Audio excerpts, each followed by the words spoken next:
Good Thursday night, world, and welcome to another episode of Lab Talk with the Dog God, aka the Coach, aka the Elon Musk of high performance working dogs. That is me, and big salute to my brother Reddy with that pole position. We got Lucky Mills 91 with that second place. And we got my brother Bill. We got my brother Bill Blue Line Terriers with that third. That 1, 2, and 3. Man. Welcome. And all of you who will be trickling in. Big salute, and all of you who will be watching the replay, man. Much love and respect. Salute to all of you. That's right. And salute to the classroom, man. Manny, what's up, my brother? Yeah, them puppies are looking good, man. I know they're giving you a run for your money just as far as just dealing with them. You know what I mean? Dealing with puppies ain't no joke. Taking care of them ain't no joke. But man, you got them puppies looking good, man. Nice and chunky, man. They activated. All the shit that we love to see as high performance working dog man engineers, man. And you did a great job on that cook up, my brother. That's right. Oh yeah. Yep. Separated 3. Yep. That makes sense, man. You know what I mean? That maximum prey drive that's in that DNA. That shit ain't no joke. And you already seen it with the puppies. Early bird. Just like I drew them up in my lab. Hey, DNA wise, you feel me, Manny? But hey, big salute to your lab cook up, man. The puppies are looking amazing, man. Good job. Like we always do, man. We want to curb the edge up. So, man, get your herbal sensations rolled up. Get them backwoods Swisher Sweets, paper planes. Get your bongs. Get your edibles. Whatever you like. However you mix your herbal sensations, however you ignite your herbal sensations, however you partake of your herbal sensations. Get that shit ready to go. If you like your brewskis, man, make sure that brewski is cold, whichever brand of hops that you like to partake in. If you like take your shots, man, make sure that bottle's on the table, ready to go with your shot glass. If you like to mix and match, you like to cut your alcoholic beverage with a chaser, man, get that ready to go. And you know how the coach keep it? The coach keep it simple. KISS method, man, because life is hard enough as it is. That's right. I got my vodka lemonade. That's right. Big salute to y'all, man. And again, man, salute to our classroom. There's none like it. Big cheers.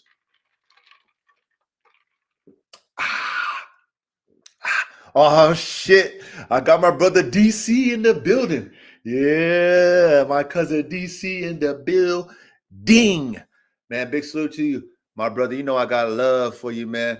Big love for you, DC. Love and respect, man. I thank you, brother. Who's the master? Show enough. Who's the master?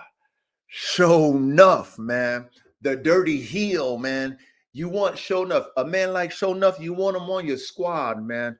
You want a man like Show Enough on your squad. You definitely don't want a man like Show Enough to be your enemy, man. That boy's relentless. He's relentless. We got Rogue Wolf, man. Hey, Rogue Wolf, man, I love your dogs, brother. I love your dogs, man. I love what you're doing with your dogs too, man. You know what I mean? So, shout out to IG, popping you up in my timeline, man. And, man, just salute to you, man. Keep the work up. Keep the work up. It's very hard. When it's time to put in that work, man, it's very few of us. It's very few of us, man. So to the few that put in that work and more work 3 times, I always want to make sure I give you guys my salutes, my 21 gun salutes. That's right. So, like I always do, I like to always debrief, let you know how my week has been dealing with these dogs. There's no days off when you have, a program like mine's. And, even though I haven't been active on social media, as far as like posting and doing all the things that I used to do on a daily basis, trust me that the work and more work 3 times never stops. And I've been just more admiring and just doing the basic taking care of versus all that work I used to put in with the conditioning and all the content I used to put up and stuff like that, which was extra credit work. You feel me? Um, but I'm very grateful for all my hard work. I'm looking at the Who Got Next report as far as my youngsters, and all of them are looking great. Red Tiger Jr. You know what I mean, looking like his daddy. You know what I mean, getting thick. He's a tad bit taller than his pops. You know what I'm saying? I tightened him up. I tightened his suspension up, his shoulders up. You know what I mean? He's still got nice broad shoulders, but he's not as extreme, like I told you guys, as Red Tiger Senior. You know what I mean? As far as those real wide, bold type legs that, his daddy got. His is tighter, but he still got that shoulder set that I like. He's got his daddy's big ass head. He got the neck, you know what I'm saying? Great angulation. So, I mean, turned out to be an amazing dog. You already know what I'm concerned about with him is the breathing, so, as he matures, maybe that will change over time, which, it is what it is. You can't get everything in a cook up. You already know that, you know what I'm saying?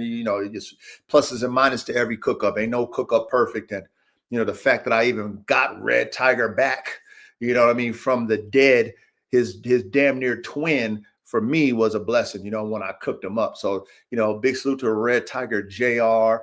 Big salute to all, Tiger Shark, all them, the youngsters coming up in the game, the other Red Tiger sons, Red Tiger and Tiger sons, and, just I'm excited. One thing I will say is I've been really, all my dogs, I observe them every day because I take care of them, right? But, as dogs mature, and their personalities start to come out and their confidence in who they are as dogs start to come out, you start to observe things. And, like I always tell y'all need to take y'all notes. Every dog should have stats on them. If you take your program serious like I do, I take stats. I have stats on all my dogs. So I observe them and, take notes, and then I compare them to, their offspring, their parents. I'm sorry. And I was looking at Chopper the Man Stopper, these past few days, just kind of observing him. And, what I normally do is when I get down to the fourth tier and it's time to, clean them up, feed them and, deal with them. And, I sit back and I just observe. I sit back, I pull up, I just sit back on my quad and just watch.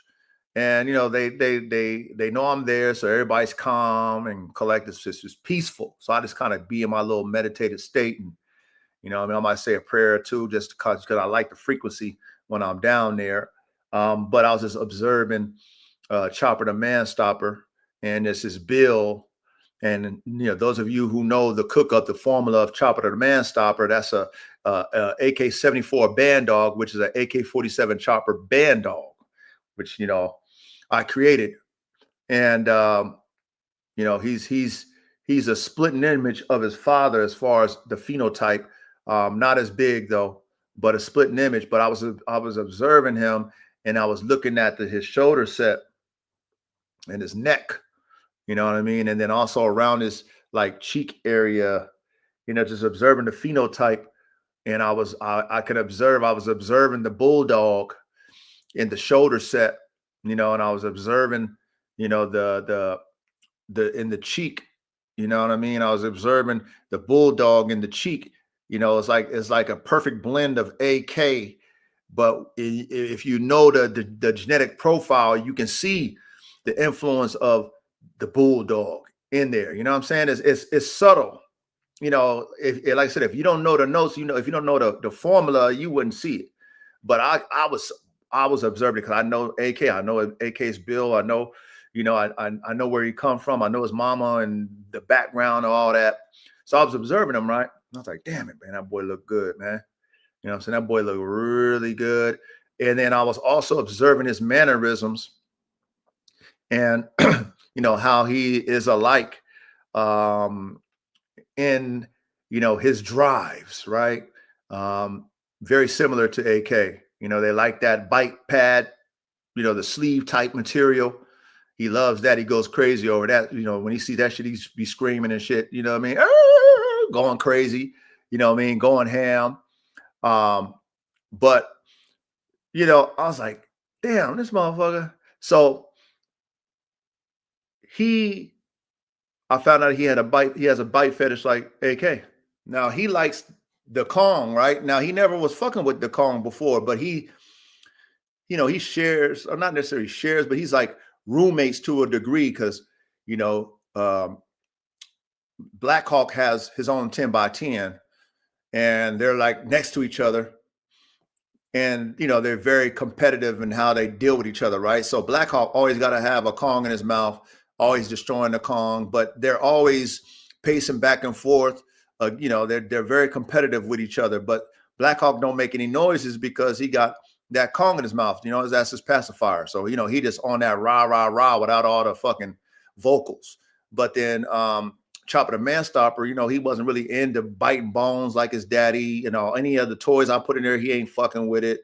You know, he just more just on that rambunctious type of extra credit shit that he be on. And he likes to, you know, make these weird ass noises, which of course he gets from his daddy. You know what I mean? Just this crazy ass, you know, this weird ass noises and shit. So anyway, I threw one of them damn Kongs in there. You know what I'm saying? And then, you know, shit, he been watching Black Hawk, you know what I mean? Because that's all they do is pace back and forth at each other. And he grabbed that damn Kong and would start tearing that shit up. So anyway, I started, you know, okay, he like them Kongs now, right? So I started giving him the Kongs, but he just annihilates them. So he just annihilates them like they ain't shit, right? I'm like, damn, I can't keep buying these Kongs. You just keep tear them up in a day. So I told my wife, hey, get the black one, the tough one. And so she bought like the smaller one, but it's still the, you know, it's the black one anyway. And I was like, man, this ain't gonna cut it. Anyway, I threw that bitch up in there. He caught that bitch like he was Bruce Lee, like he was Mr. Miyagi catching a fly. You know what I mean? And it's like, ooh, you know what I mean? But of course, you know, that's his daddy. His daddy the same way. So now he got that thing in his mouth like a pacifier too. So now he don't make none of them noise, none of them noises coming out of his mouth. He's quiet, doing that Pace Picani shit, just like, you know, Black Hawk. You know what I mean? Just like his daddy. So I was like, damn, this boy's, you know what I'm saying? Like this boy, just like his damn daddy, you know? And then Black Hawk, right? Black Hawk is like AK and his mama, as far as the drive, right? Black Hawk don't want to bite on the sleeve and nothing like that. I tried the sleeve shit with him, you know, he don't even like, nah. I tried the spring pole where he ain't on that shit. You know what I'm saying? He is heavy prey driven. You know, he's always been that way since he was a little guy. You know, I could never do a pack experiment. Well, I tried it, but it didn't work. You know, the pack experiment that I do with my younger dogs, you know, he was trying to, you know, he was in there, you know, shaking shit up and trying to kill shit. So he had to always be by himself. But of course, you know, he get that from his mama. So his interest is he got a bite fetish, but his drive is not driven for real play. He's not really into the play. Like even when I throw the ball for the fetch, he's not fetching the ball. He gonna get the ball and keep it. That's what he gonna do. It's gonna be in his mouth all the time. He gonna be crunching that motherfucker up, and he got the most swollest damn muscles in his damn head and cheek because all he do is just crunch on Kong, the hardest Kong balls all day long, all day long. So if you see his damn head and his face just fucking swole up, so you can imagine the bite. You can imagine the bite power if he ever put his mouth on something that was, you know, fleshy. You know what I mean? So, you know, anyway, I was just admiring my work this past week and just very grateful, y'all. Very, very, very grateful for, you know, my productions, man, because I really got something that, you know, for me as a dogman engineer, I could be proud of, and to be able to see, you know, the different genetic characteristics from, you know, AK, and then from, you know, Nina 9, my band dog, and then also from Holy Spirit, my game pit bull, and all the ingredients that I put in my dogs to observe them, and then the blend of them. You know what I'm saying? This is, man, it's a blessing, because this is something that I've always wanted to do, y'all. You know, I've always told y'all that I've always wanted to produce my own dogs, make my own dogs, and, you know, and to be able to have my own productions and a variety pack of them. You know what I mean? just to show me that, fuck, whatever I decide to cook up based off of my calculations and my DNA, it's producing a high level dog. You know what I mean? They don't look like shit. They look like something that somebody really worked hard on, and look like something that someone really mastered. You know what I'm saying? So I'm just very grateful to actually see my work. And that's what I've been doing, honestly, this past whole, maybe 6 months is just kind of like observing my work, man, and really just like taking my notes and admiring all my hard work and dedication to my craft. Oh my goodness. That's right. So much work, and more work 3 times that I put in daily, no days off. So, God is good, man. I'm just very, very grateful to be able to live out my dream, to just do these dogs, man. This is a passion of mine. And man, like I said, I'm just grateful. And I just been in my think tank just on other stuff, just in life, and moving out here to the hill, life on the hill, what a thrill, on my 6.5 acres, estate. I put a lot of time and a lot of money and a lot of work into this place, and it's a beautiful place, man, beautiful place. However, for what I want to do, and and who I am as a man today, I grew out of it. I grew out of it, and so I've been dreaming big, just like I dreamt, to be in a position that I'm at today. I had to, I've been taking my mental space to a higher level. And, remember I was telling you guys before, I was looking for, next time I buy my place, y'all know how I feel about that number 3, right? This will be my 3rd property, my 3rd time buying a piece of real estate. I'm looking to go bigger. And, I was looking for 50 to 100 acres I was looking at, right? And, I just was like in my think tank this week. I'm like, nah, man, I need to go bigger, man. And, so I'm like 100, so, so now it's like, damn, I'm looking for, 100 to 300 acres, man.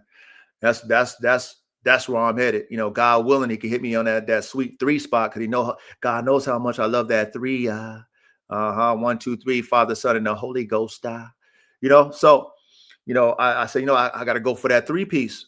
You know what I mean? I got to go, 100 minimum.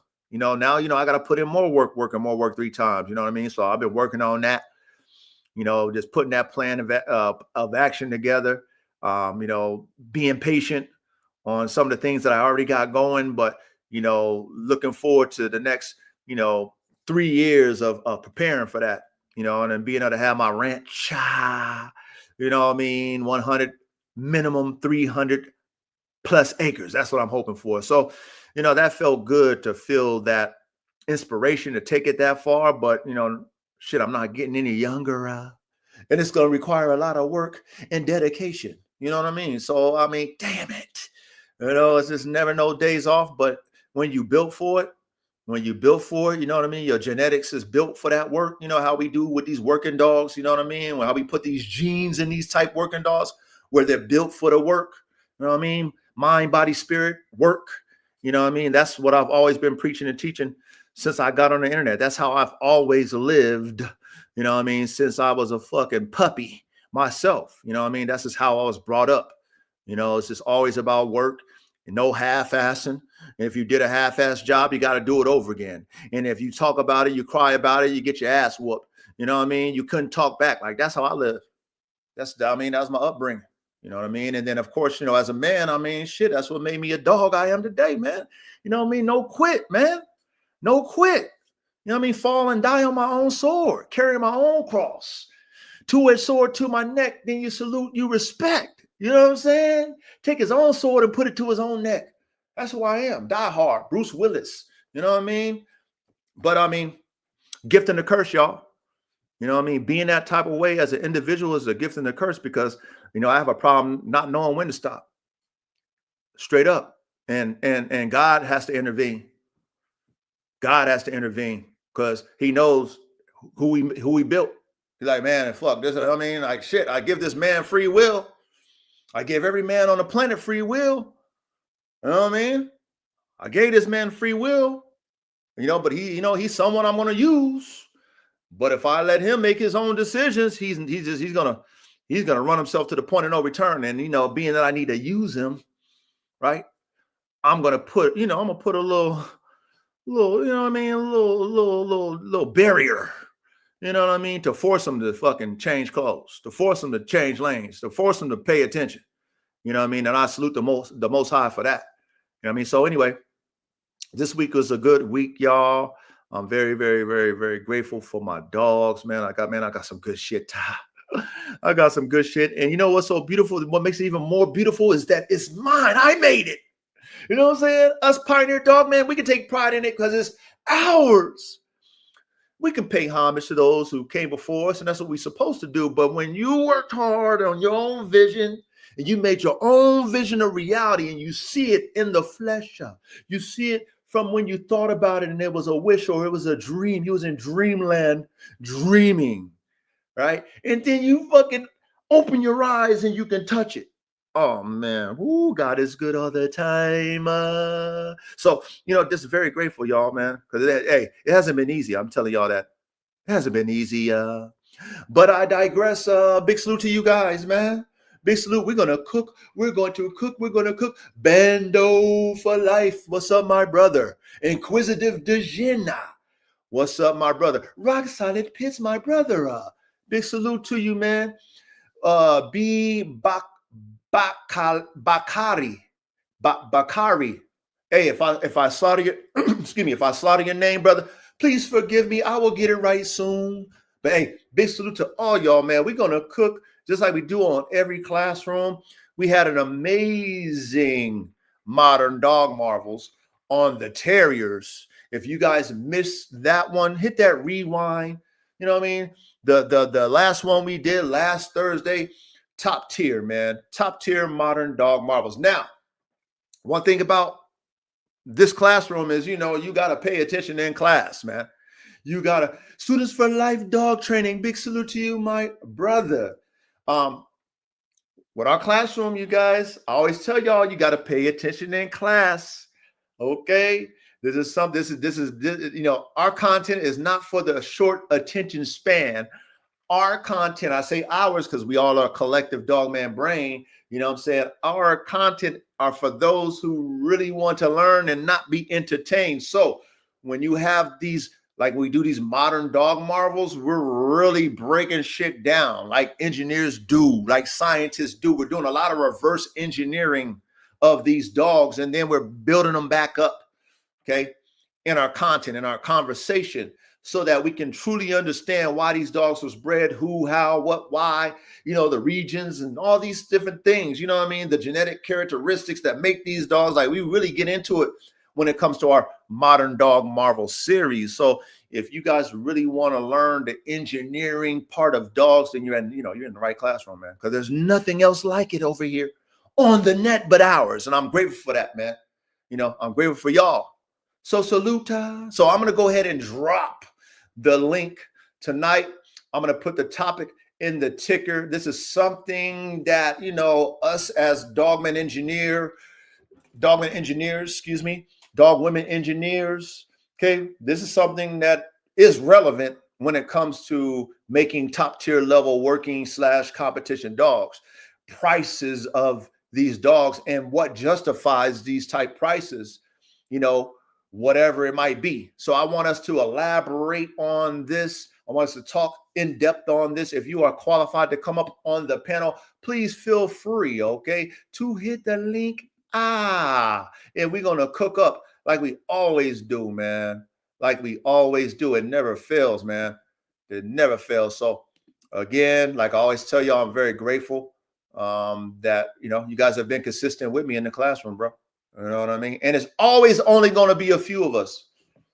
There's not going to be many of us, not many trendsetters. There's not many trailblazers. There's only a few that have that artistic mind to think outside the box to create a circle, right? Only a few, and we can expect that.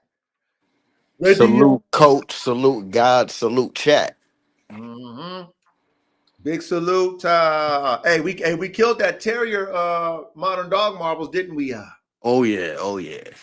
Yeah, man, that was great. I mean, I really enjoyed that one. Yeah, those moderns is like becoming my favorites right now. I mean, if you're a dogman engineer, how could you not love it?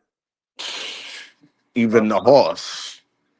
Yo, I mean, shit, that's the master class. I mean, you know what? Ready chat. That's above a lot of individuals' heads.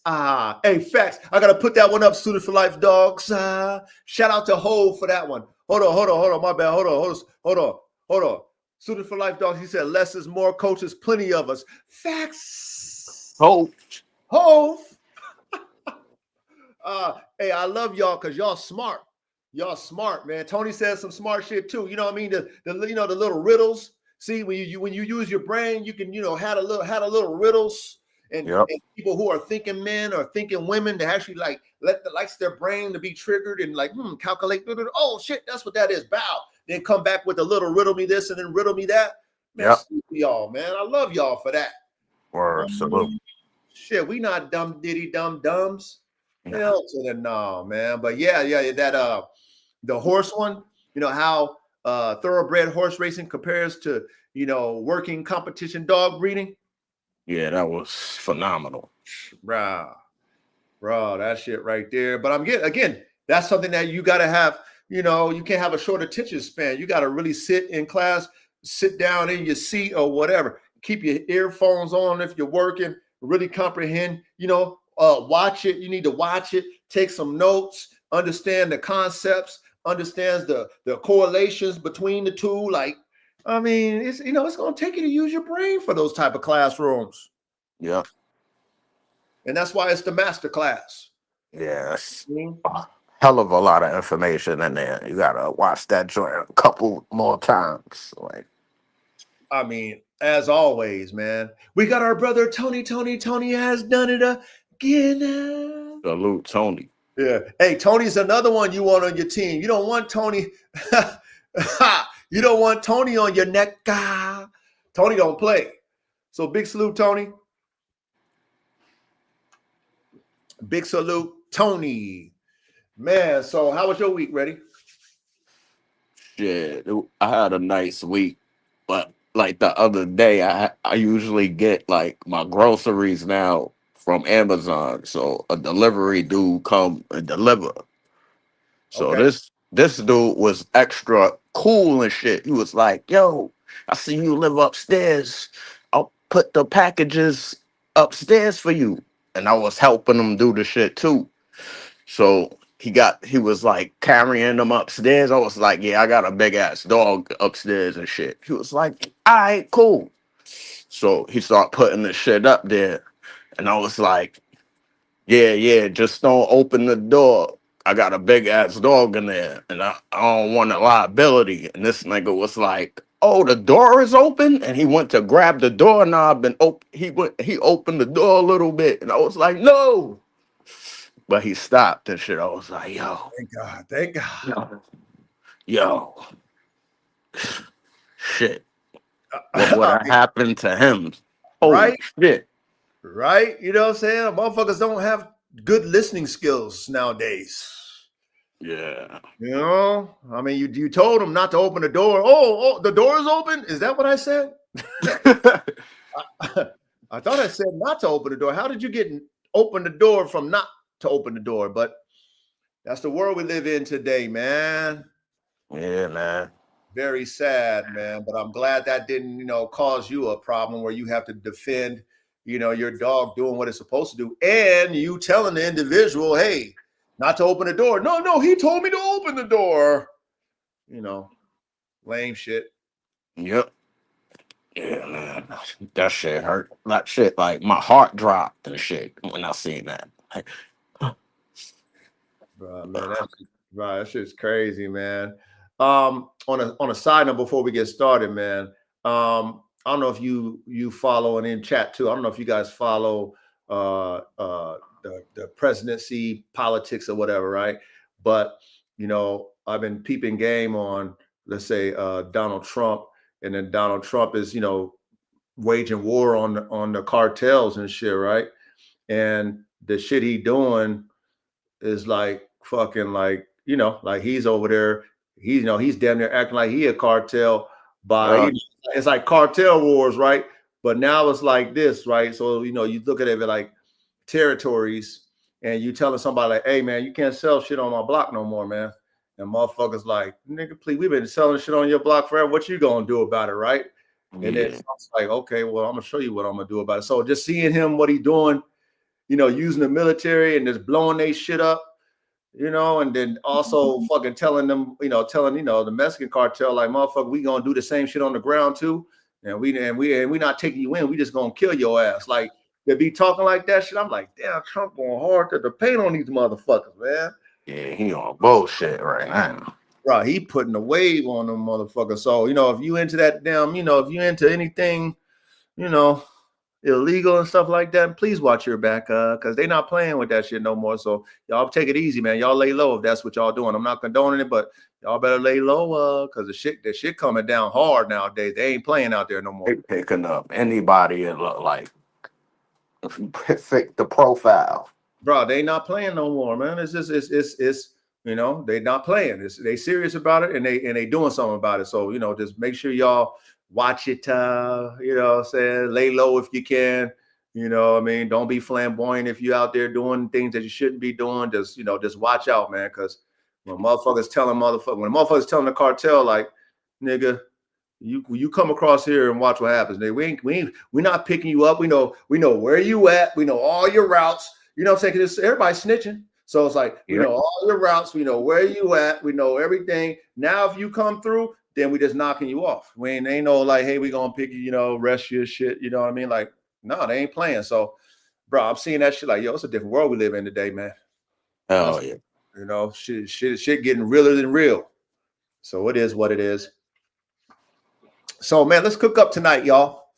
Yeah. So let's talk about these dog prices, and then also like what justifies. And I want to keep us in a realm, keep us in a category of high performance working / competition dogs, like the best of the best when we're trying to acquire a high performance working dog, right? And then the prices, they're all over the place.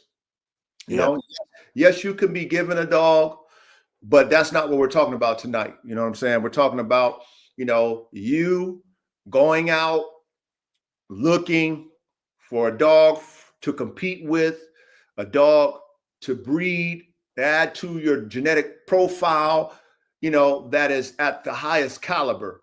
And for us, looking for these dogs, what is your budget? What are you expecting to come out of pocket, and what justifies that? Whatever you expect, whether hey, I won't pay nothing more than this, or hey, I got a budget is that, or I have an unlimited budget for what I want. I want us to really elaborate on this because prices are all over the place depending on what type of dogs you get. Like with the bullies, those dogs are way overpriced. I already told you my whole play with the bully game, buying dogs for $10,000 for first pick, and you know what I mean? Visually stunning, but pieces of shit. You know what I mean? And, like just all that. So that's why I want us to stay in the high performance working / competition dog lane, because we're hopefully getting what we want based off performance and competition. Okay. That's and based off of that, the price tag should be justified, whatever it is. Does that make sense? Ready? Yeah. Okay. So, how I always like to have, you kick off first, man. I mean, what do you think about this? And, like, give me your whole perspective on this topic. I kind of place this like in tiers of pricing, like that one's, because remember, it's still in all those high performance dogs, there's still tiers of them. Correct. In there.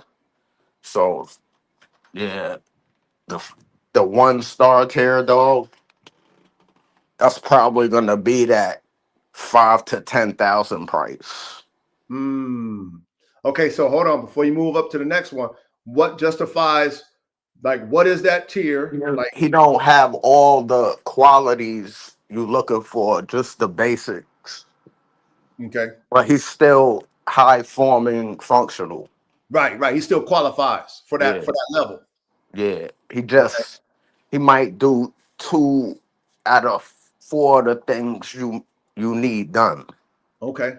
You might be a little lazy in the area, and then there might be an area you got to train them in. and really trained them. Shit Okay. like that. That's the first star tier. The second star tier is the 10 to, I say, like maybe 15 to 20,000. 10, let's say 10 to 20,000. Now, okay, let me ask you this: is this puppy, full-grown dogs? Like what are we talking From about here? the line, the family line. So it could be a puppy or a full-grown dog, either one. Yep. Okay. Okay. Because this is telling that consumer, oh, from this level tier of dog that you purchase, these are the parents of that so-called dog. Okay. And if you still want to continue getting these type of dogs, this is the level you at right here. These are the level dogs you could get. Okay. So then, what's the attributes on a 10 to 15, possibly $20,000 dog? All right, that dog's gonna have maybe three and a half to out of five of those traits. See, That the first one only could do four, maybe four things, but it couldn't do it because it's only at that first tier. So it okay. can only do two that, but two things that it can do very well. You know what I'm saying? Right. Right. Yeah. So the second star tier, those dogs, those are more better suited for, like, yeah, this dog could do three things. And the other two things, you gotta train it. It's not gonna be stubborn to one of the things that it can't do. You could still train it. Okay. Okay. Nice. That makes sense. Inquisitive Dejen said basic training alone adds value to a dog. Advanced training can double the price. Figgity facts. Nah, Yeah, he's right. Yeah. yeah, he definitely right. Um, Brother Chris, he said high price is justified. Salute, Chris. He said high prices is justified by proven genetics and lineage, trainability, health testing and screening, both DNA and vet exam, temperament evaluation, performance track record, as she been proven. Nah, Facts. that's serious facts. Super facts. Big facts. So great one, man. What's next rating? What else? What other tier we got, man? What's All the right. what's the other prices, man? Let's go. The third star tier, that's the 25 to like 30, 35. Okay. What is it? Well, now, what does that entail as far as the genetic attributes and the things that you would justify that price tag for you? This this dog this dog could do everything. It don't have nothing you train into it and shit. Okay, so it's It damn near could, trained. It's coming plug and play, damn near. yeah, it's smart. It got all the capabilities, Okay. but it it's still lacking something. It's just you don't know, you probably won't know what it is unless you really testing for that specific thing. So this dog would be at least a 1-year-old dog. Yes. Okay. All right. So he might turn around later on when he's more mature and everything pops out Mm-hmm. and you might have got over instead of paying 100K Mm. for the 4 star dog Mm. that has everything That comes and full. it's unique. Yeah. Okay. That's the thing. It's unique, one of a kind. So is Because that the 3 stars? Is that going to be the 4 that's star? Is there the more? three.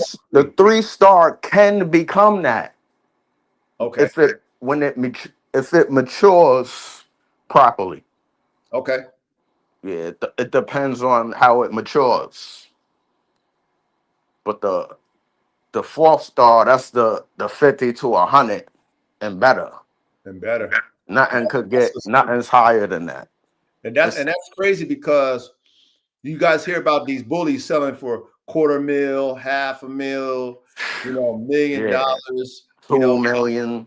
Yeah, crazy it numbers, goes. right? And then, I hear these working dogs, like let's say these fully trained Mals or German Shepherds, 100,000, you hear that. I think the most I've probably heard is maybe six figures, like I said, 100,000. I mean, I'm sure there might be some Yeah, that may be I've more. seen the 250K now. Okay, so 250,000. Military.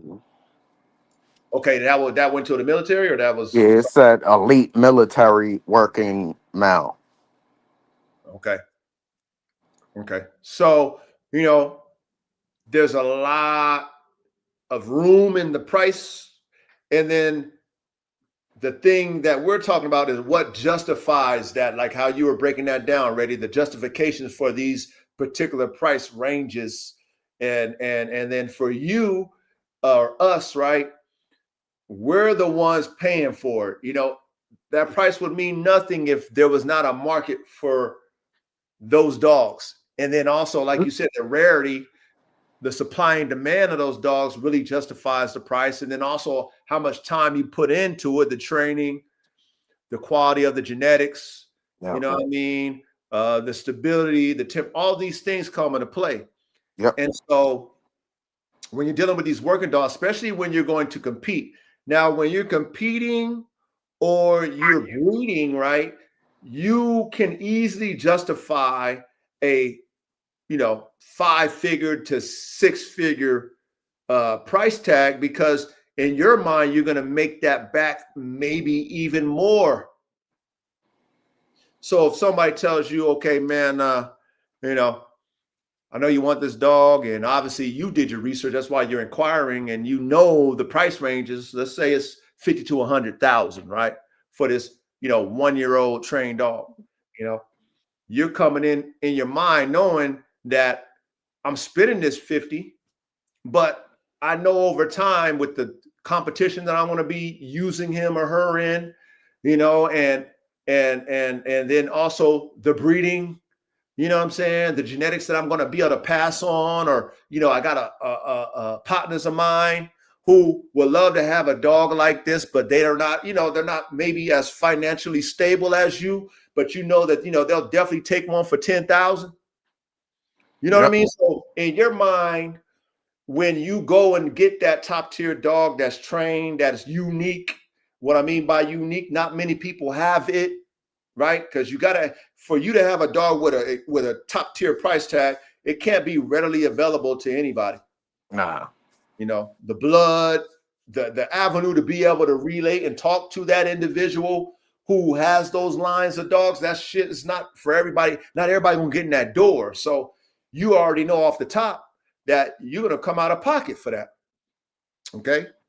Yep. Now, as you guys climb higher, because I'm trying to climb higher in the game, you're gonna be introduced to these type of level of pricing,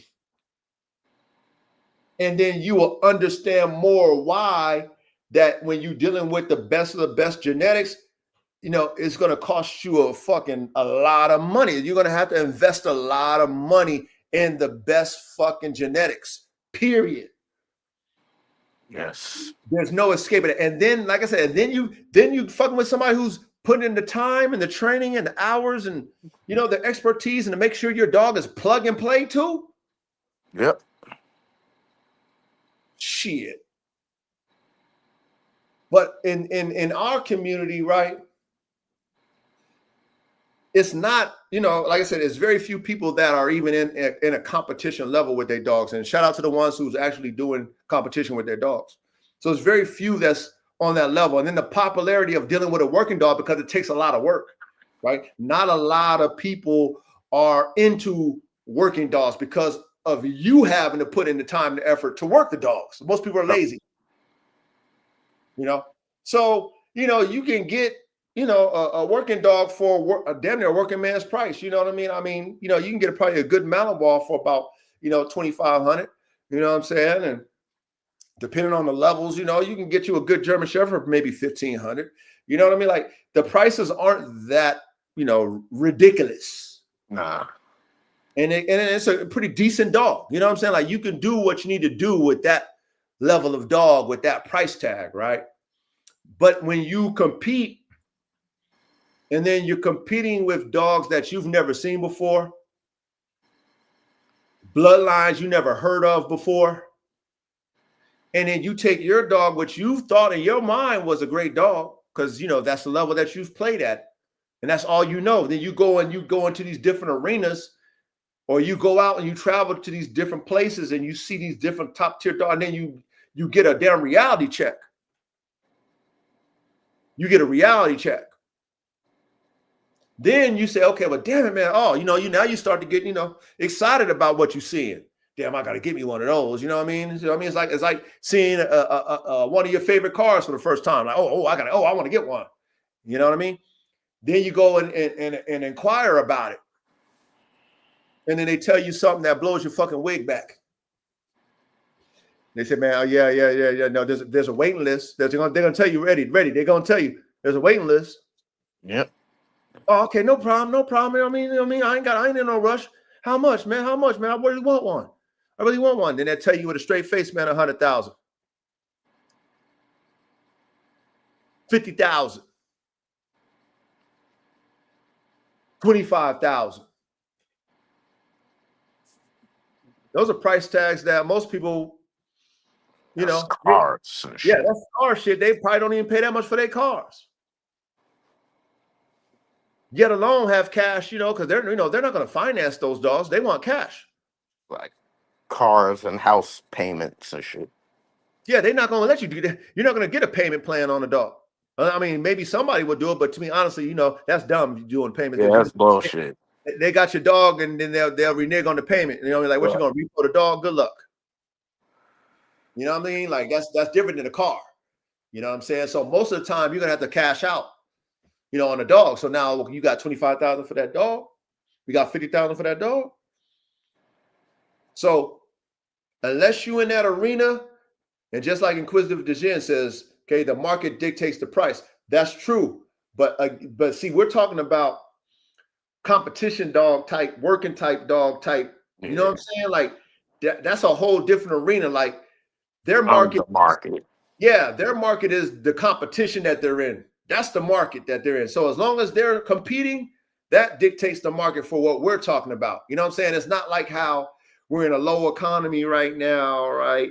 And you're selling your dogs to the public. Nah, these type of dogs that we talk about, the high performance, top tier level competition dogs, it's only a selective few that's even going to know about where those dogs are. And it's only going to be a selective few that's going to be competing with those dogs. And there's only a selective few that got the money to buy them. So their market is their own market. That's their lane. And if you're still competing, just like basketball teams, football teams, there's recessions, all that shit, but they still doing what they got to do. They still got, if they want the best players, they want the best shit, they got to pay the best contracts. Facts. Recession or not, we still got to compete. Because there's always somebody. One thing about when you have a competitive environment, there's always somebody that's prepared for when shit get bad. And what I mean by that is when shit get bad, and let's say, for example, you was my competitor, but you didn't manage your money right.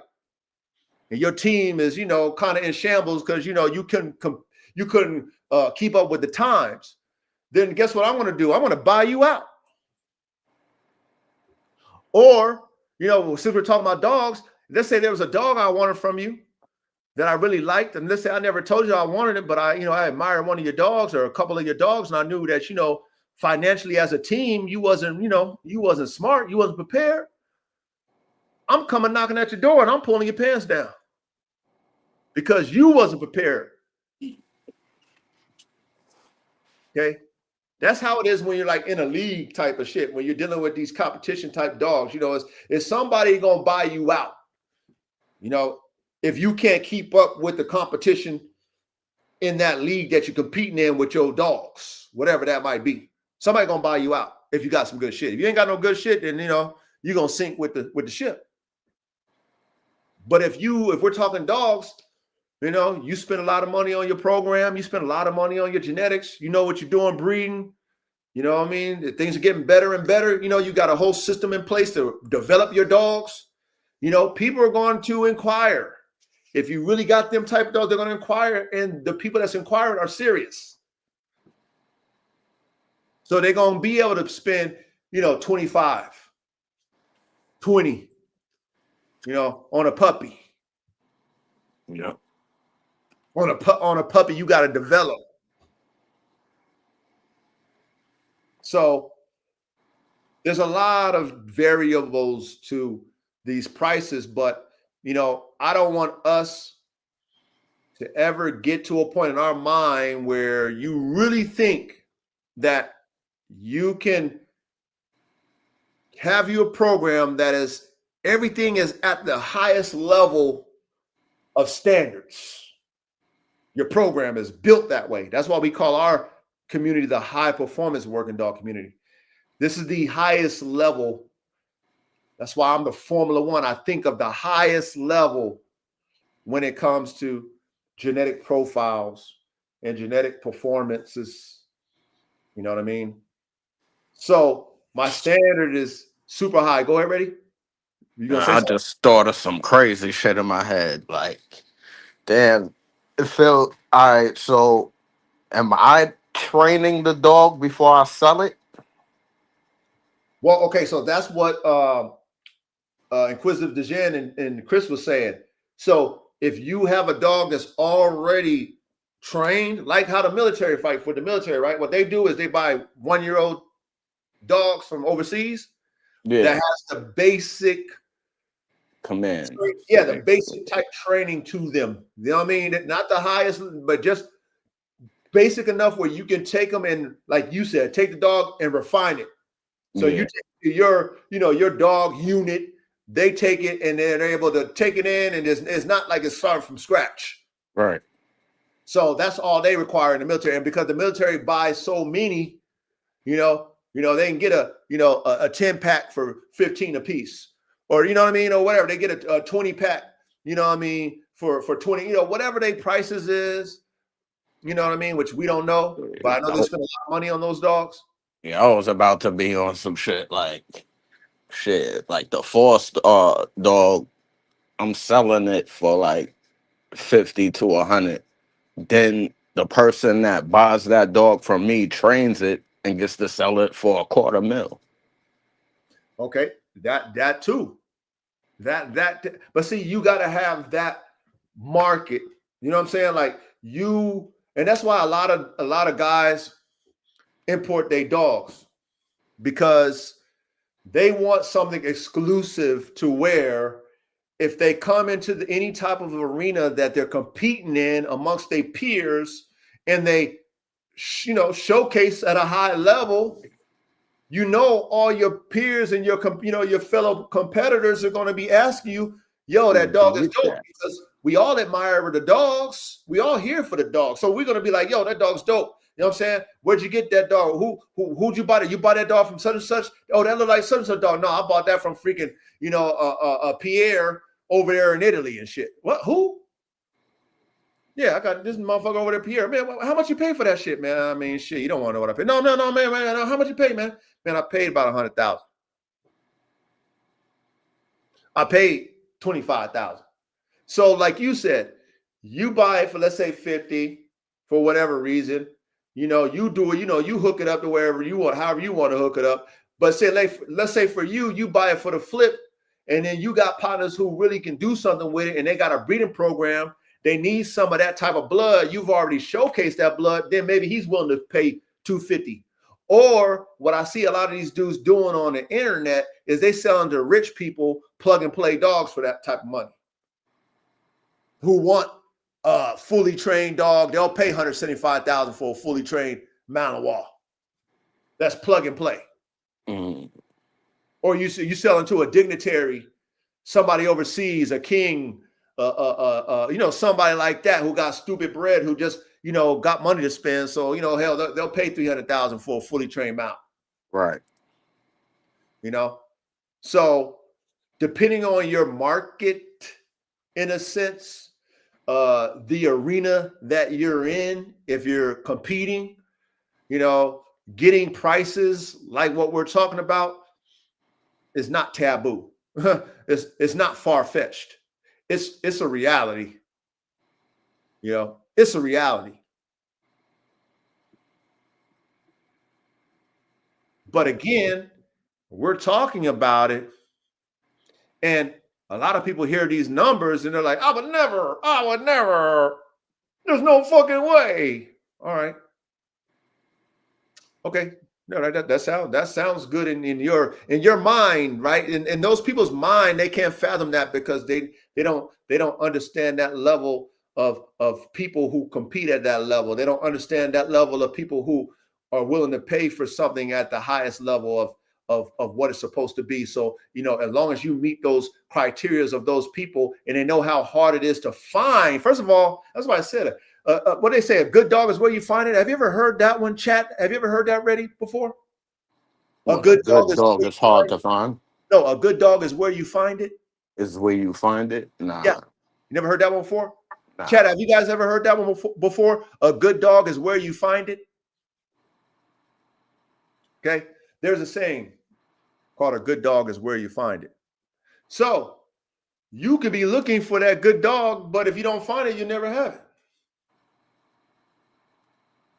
Now, you got to have that good dog type of standard already in your mind. What is a good dog to you? What in your checklist? Remember how you was breaking off the different checklists that qualify those prices? Your checklist has to be legitimized in your reality to where when you go to these yards and you're actually looking and you're assessing these dogs, that's what the military do, and you're looking to find it, and then you go to these yards and you don't find it, well, then guess what? That's not a good dog. No. Until you find it. You follow what you follow why they say a good dog is where you find it? Yeah, it makes sense. Hey, chat, hopefully you guys follow me on that. Okay.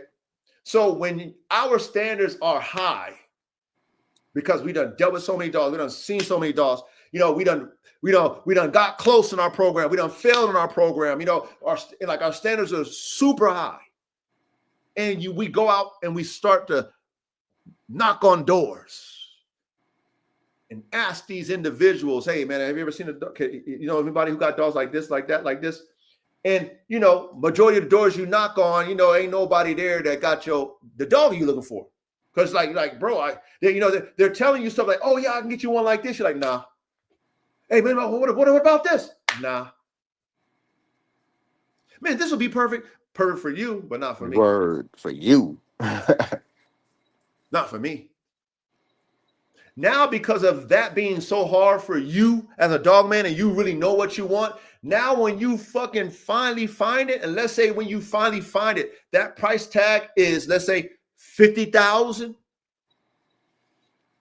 Let's say for a full-grown dog. And you know how hard it was, you gonna cash out for that shit. Give me that. Yeah. Because I know what I'm gonna do with that dog. I know either I'm going to compete with that dog or I'm going to use it for my program. That's an investment for my program. Yeah. Period. I'll get it back. I might not get it back the first year. I might not get it back in 10 years. I'll get it back because I know what I seen, I found. And it was hard to find. And what I'm going to do with that dog is going to justify how much I paid. That's why the military pay that, but that's why they pay so much money for them type dogs, because they know they're hard to find. Their standard is so fucking high, and they know they just can't get it from any Tom, Dick, or Harry who got these type dogs who says, hey, my dog can do it. They done been there, done that. So their standard and their list, like what we're talking about, everything got to meet that list. If it don't meet that list, man, we off to the next one, man. Sorry, man. We got about another 50 people to go see. Word. Hey, what about this one? I got this one for you. Hey, I'll do it for this price. Nah, no. There's a standard. So if we don't have a standard for what we're looking for in dogs, then you'll take the dog for lesser money. Because you looking at your pocketbook, right? You looking at your money, like this is all I can afford. And that's fine. Okay. That's fine. If that's where you at in your program, that's fine, right? But in reality, it's like, depending on the level you want to play, if you know, for example, a dog that you want is going to cost $10,000. You know, did your research, because you see, as dog man, we need to start first with a plan. Do you agree, Ready? Yep. Chat, I want y'all to, come on, chat, I want y'all to pay attention in class. Slow and steady win the race. Okay? Slow and steady. Before I went on my DNA shopping spree, I was saving my money up 3 years before I did it. 3 years. Because I knew I was going to buy my property one of them days. Within 3 years, me and my wife had a goal to buy our property. We had a 3-year plan. And in the 3 years, Coach was stacking up bread for his dogs. 3 years I did it, y'all. Because I knew that I was going to have to spend to get what I wanted. I already knew that.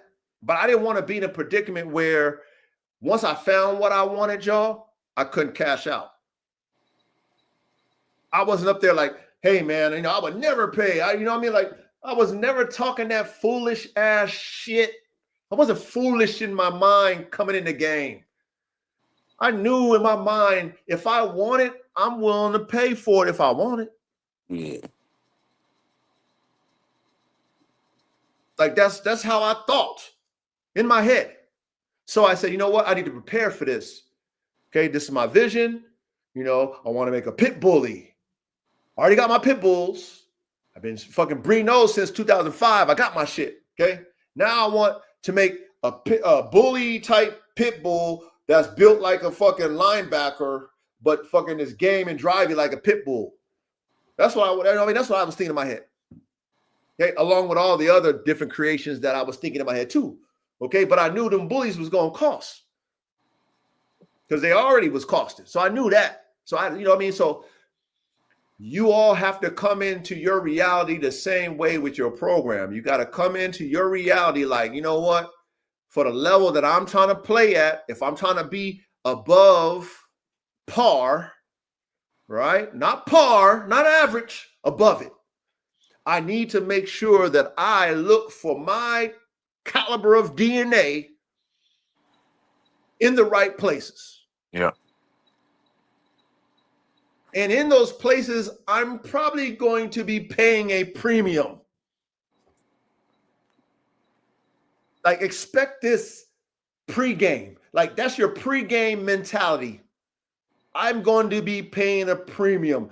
I'm not going to be getting the jug, right? Because everybody wants the jug, the best deal. Nah, that is the best deal. But you know the mentality of individuals. Yeah. Everybody wants something for nothing these days. Of course. I just want to speak reality to you guys because that's what we do in this classroom. It's not no fairy tales over here. Me as the coach, I always lead by example, y'all. I don't speak off of anybody else's reality. I speak off my own. So when I tell y'all I saved up for 3 years, that's not a caparoni. That's not no Capricorn. That's not a Capadonna. That's not no cap and gown. That's reality. So when I was able, like I gave y'all the story, to tap in the Buff Dogs, okay, which was like, wow, I praised God for that one. It was just, like, wow, how did I get so lucky? Because everybody asked me, hey, can you get a hold of it? Hey, can I get their number? Hey, are they still in business? All that shit. They always ask me that shit. But God allowed me to get in contact with them when I was in position, right? And the only reason why, chat, okay, Brady, you already heard the story. Only reason why I was able to get in contact with them, because when I emailed them, because their site was still up, but no number there. It was just email. When I emailed them as a fan. I said, hey, I've been a fan of your program, for blah, blah, blah, blah, blah. I don't see any puppies. Whenever you guys have any puppies, let me know. I have money to spend. I've been looking to buy genetics.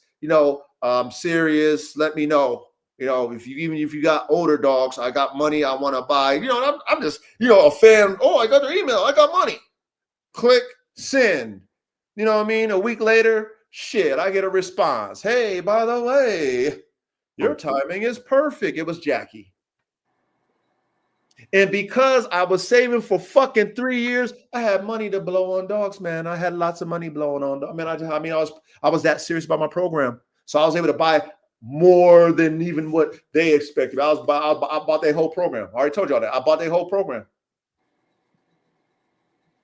because I had money to spend. When they told me a price tag, I didn't be like, "Oh, well, hey Jackie, can I get it for that? Are you sure? No, but what? Can I get a deal since I'm buying this many? No. How much you want? Done." Even when I wanted Red Bull, their foundation band dog, you know what I mean? Joe, the husband, he didn't want to sell it because that's his pride and joy. He didn't want to sell it. That's my shit. You know what I'm saying? That's why I can't sell that. I only got 6 straws. Tell him I'll buy 3 of them at the price tag. You know what Jackie said? She said, hey, coach, yeah, let me talk to him. I'll get back to you. Let me talk to him. That's how you do it. Yep. That's how you do it. And guess what? He came off those 3 straws. Not no, man, oh man, shit, you know what I mean? Man, if I buy 3, can I get it for this price? No. I'll take 3 of them for the price you wanted for 1. But actually wasn't even gonna sell me that. I just asked you, hey, if I do that, you do that for this? Nah, I can't do that. I only got 3. No, I can't give up my shit. You know, hey, tell them I'll buy 3 for the price. Touchdown. So, by example, I'm letting you guys know that price tags will vary. If you want the best of the best, first of all, you got to look for the best of the best. You cannot expect the best of the best dogs, best of the best training that's implemented into these dogs without doing your research first on who has the best and why. Then what you do is, if you know we have social media, right? You go and follow them and you support what they do. You let them know that you support what they do. Then you build rapport by doing that. Then off that rapport, then you ask them, how much does your dogs go for? Whatever that might be. Right? They tell you, you might get sticker shock. It's okay. That means you got more saving to do. Then you keep the rapport going. And then eventually when your money's right, you go and, you know, they got a breeding. You know what I mean? Don't hit them up when you're not ready. When they got a breeding and you're ready, you hit them up and be like, hey man, I need to put my name down on the list. I'm ready. Hey man, that's gonna be, you know, 10,000, man. Done. What's the deposit? 3,000. Cool. Done. Give me a cash app. Boop, boop. That's how you move. Like that. That's how you move. Don't question it in yourself. Yes, it's a big investment. Yes, but like I said, how serious are you about y'all's program? How serious are you about the DNA? What you can do, what that dog is going to do for your program. How serious are you about what that dog or dogs will do? That justifies a high price tag. Because see, it's all about justifying it. That's why the topic of today is what justifies a high price tag for a high performance / competition dog. The justification of spending that money. Don't spend it like I did when I bought my bullies.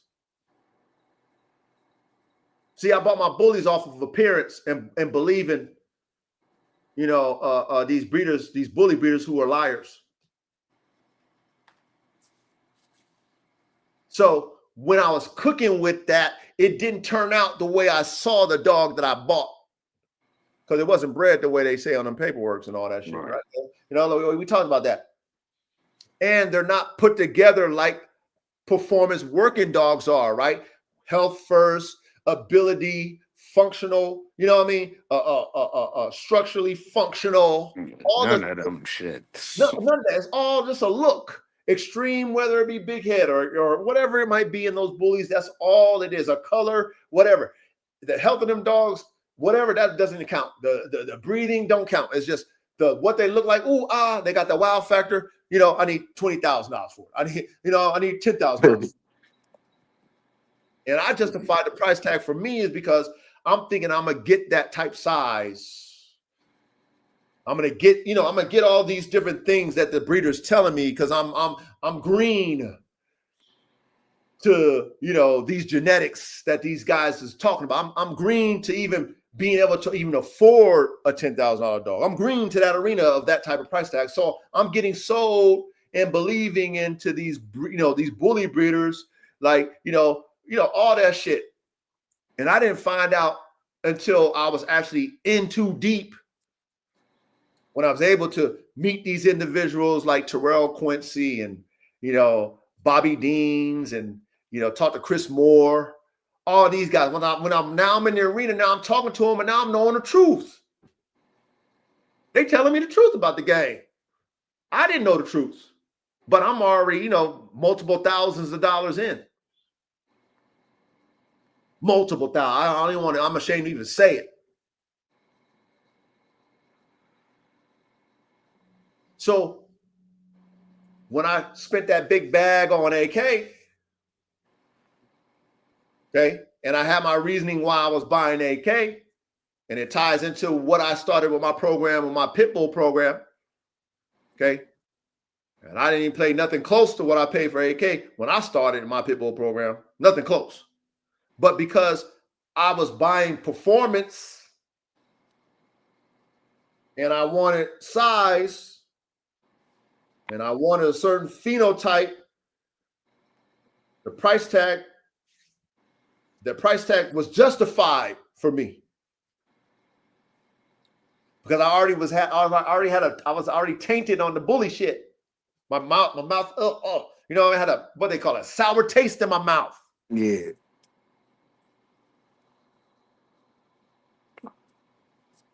But I already felt I understood performance. I understood healthy performance type dogs. I understood dogs living 12, 14 years, healthy, athletic. So when that price tag hit me, I didn't second guess it. I didn't second guess it. Now, if I wasn't ready for it, mentally, right? If I wasn't ready, if I wasn't ready for that mentally, then I would get sticker shock. Especially after getting bamboozled on the bullies. Yeah. But I'll be like this. I'll never pay fucking $10,000 for a dog again.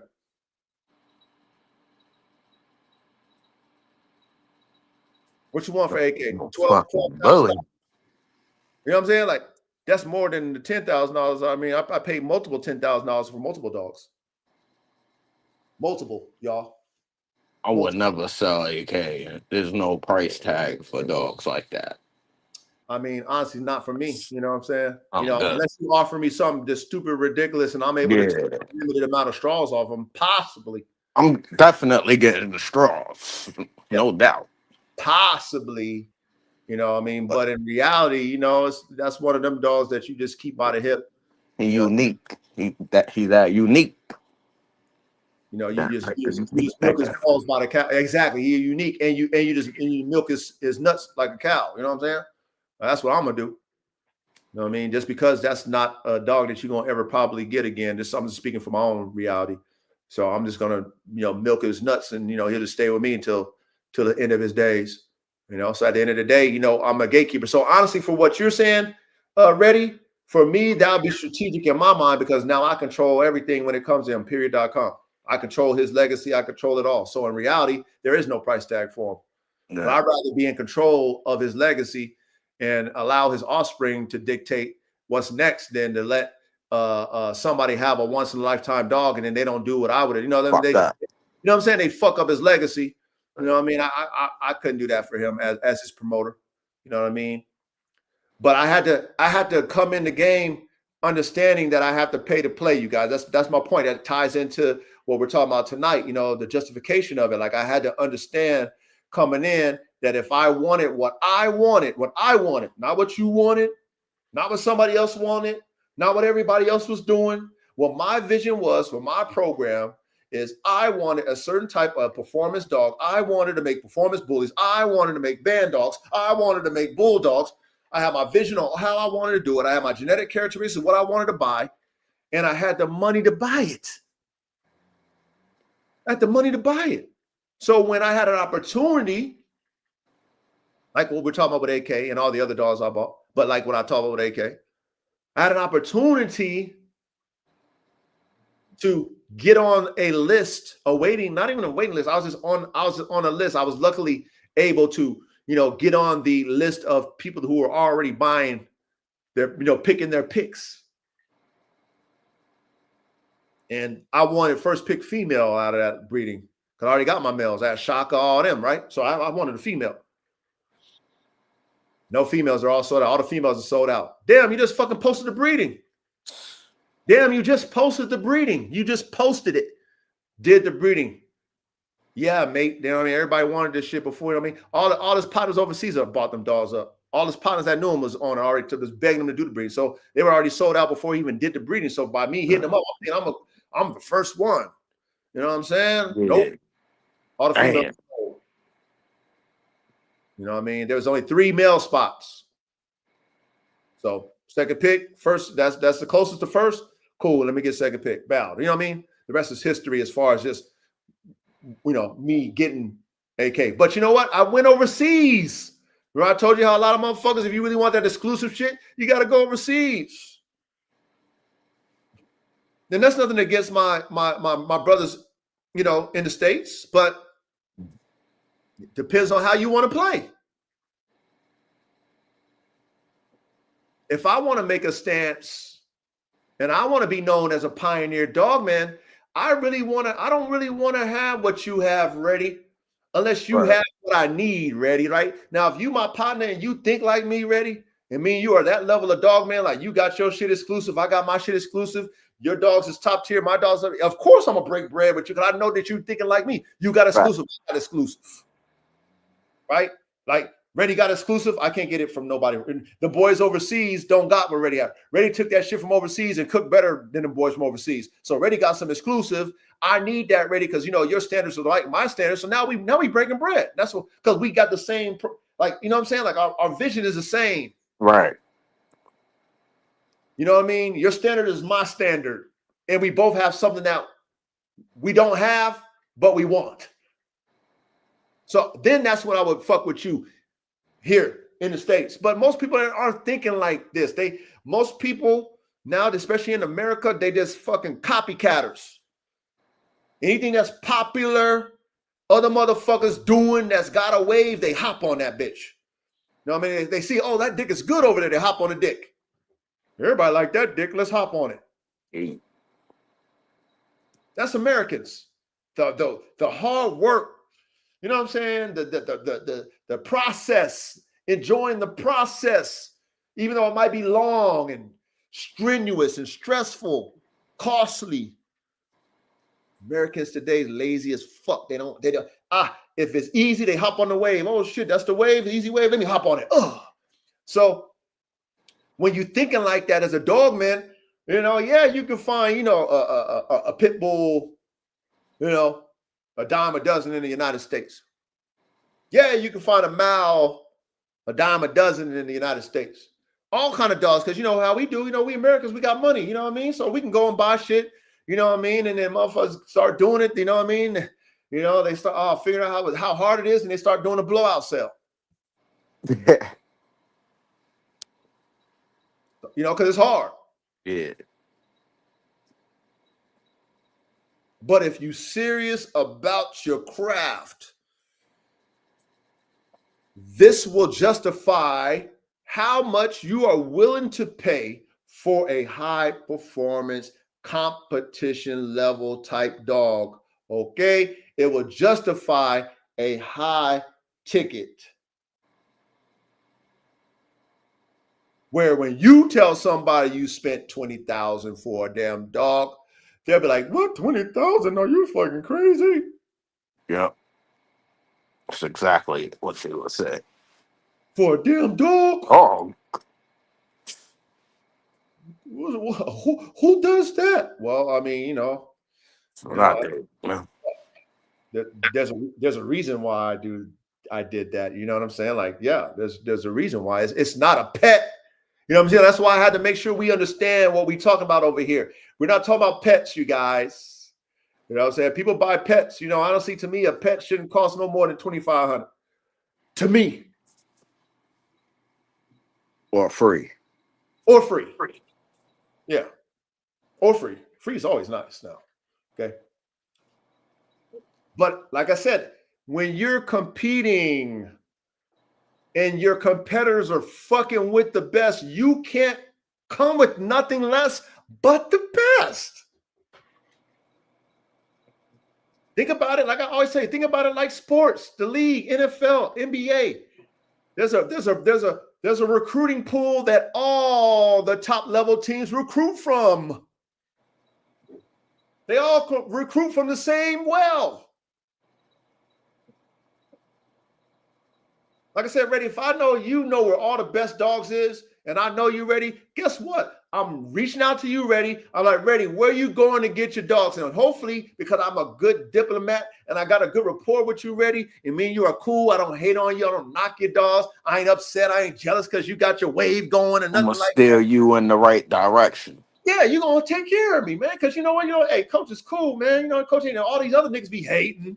You know what I'm saying? Backbiting and all the shit they be doing and shit. Act like they my partner, but really don't like how Reddy think he all that. He really think he got all the best dogs. Reddy think, you know what I'm saying? Because he a pioneer. I talk to you, you know what I mean? Like a man and humble, respectful, because you know what? I know that, you know what? If I come at you righteous, Reddy, you have no other choice but to come at me the same way, because there's very few men that deal with other men of high power that come at them righteous.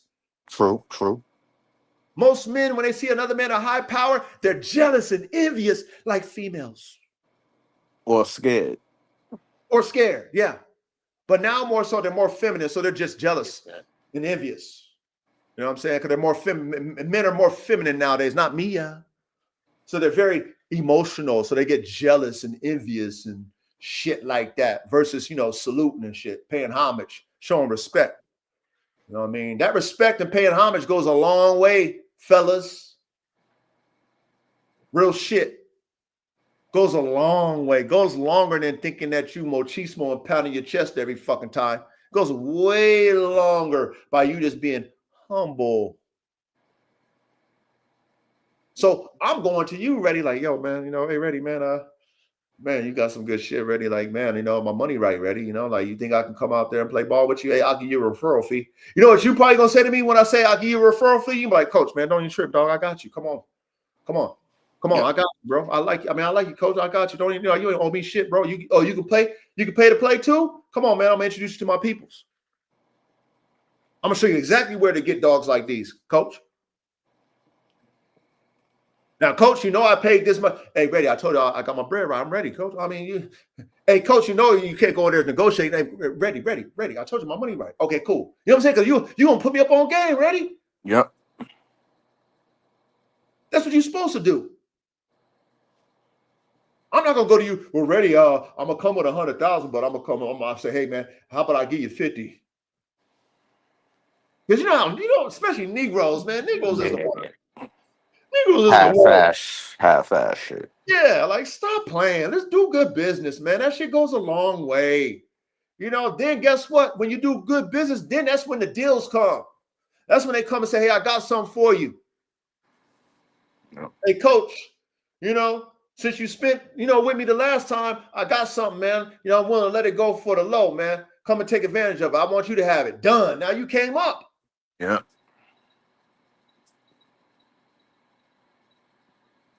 And guess what? Like what you were saying, ready? Let's say that dog was 100 grand. Homeboy said, hey, I'll sell it to you for 50 because I like you and shit. You know what I mean? You already, you know what I mean? You bought multiple dogs from me. I'm gonna give you a fucking deal. And then you got a partner that got his 100 ready, but he can't get in the arena. And now you sell it to your homeboy for 100. Or let's say you sell it to your homeboy for 80.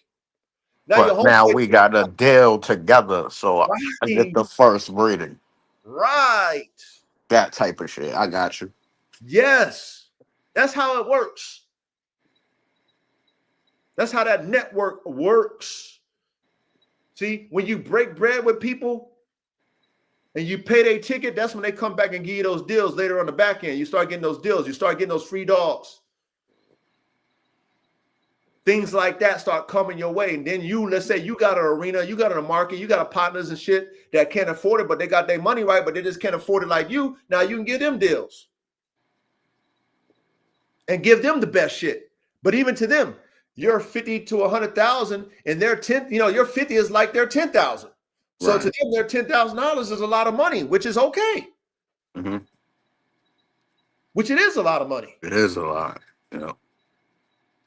So because they know you ready, or because they know you chat, and because you paid to play, and you got in those arenas that they would never get into, then you was able to bless them. But in their reality, they paid a premium ticket because they ain't never paid $10,000 for a dog. Mm-hmm.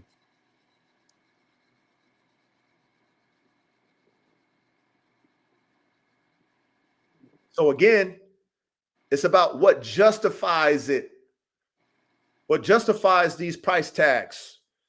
Okay? You have to have a reason why you are willing to pay whatever you want to pay for a dog.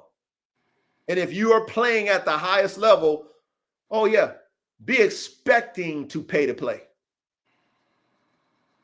I would be a liar to all my brothers on this live if I told you that, yeah, you can get some of the best dogs for fucking little to nothing.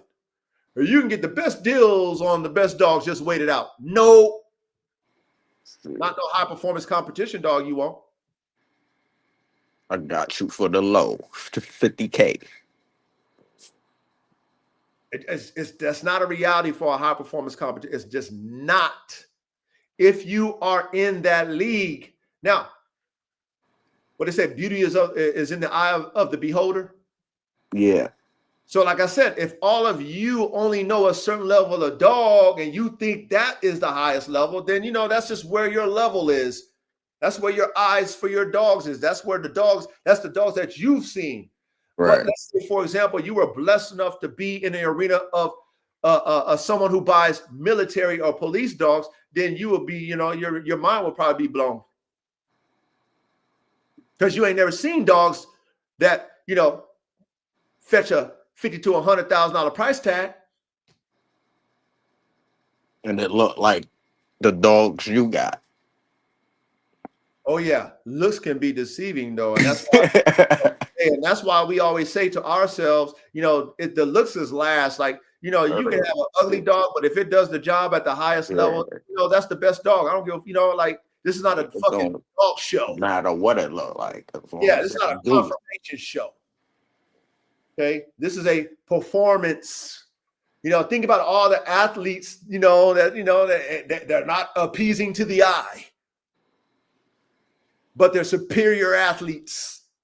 Right. You think, that when we're recruiting cats to the NFL, we worry about what they look like, what they looks like. No, man, we want to know what your function is, to your attributes, structure, to your abilities. That's what we don't care if you're fucking ugly. Your attributes. Yes. Can you do the job at the highest level? Yes. All right, you're hired. You know what I'm saying? You're hired. And we already know how that works, right? If the ugliest person is the most superior athlete and is a champion or a winner, they're going to get all the bitches. They're going to get all the attention anyway. Fuck how they look. Everything. Yep. Fuck how they look. That's the reality of the life that we live. It's about what you do, not what it looks like at the end. Did you win? It was an ugly win, but did you win? Yeah, we won. Oh man, hey, hip hip hooray, hip hip hooray. It was ugly, but we won. You know what I'm saying? He didn't look the best, but he was the best on the field.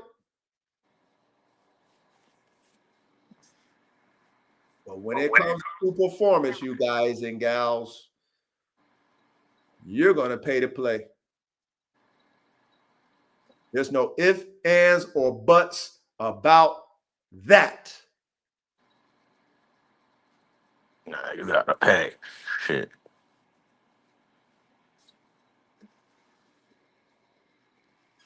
Take it slow, y'all. Okay, we don't beat this one up, but take it slow. You know, don't, you know, if you're not there yet financially, it's okay. It's okay. Save up. Save up. No Get rush. one dog. Okay. Save up for one dog, a female.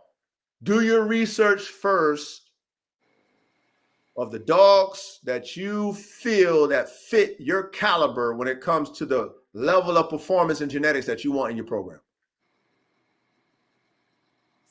And if it takes you 3 years like it did me, you should have a whole bunch of notes in 3 years.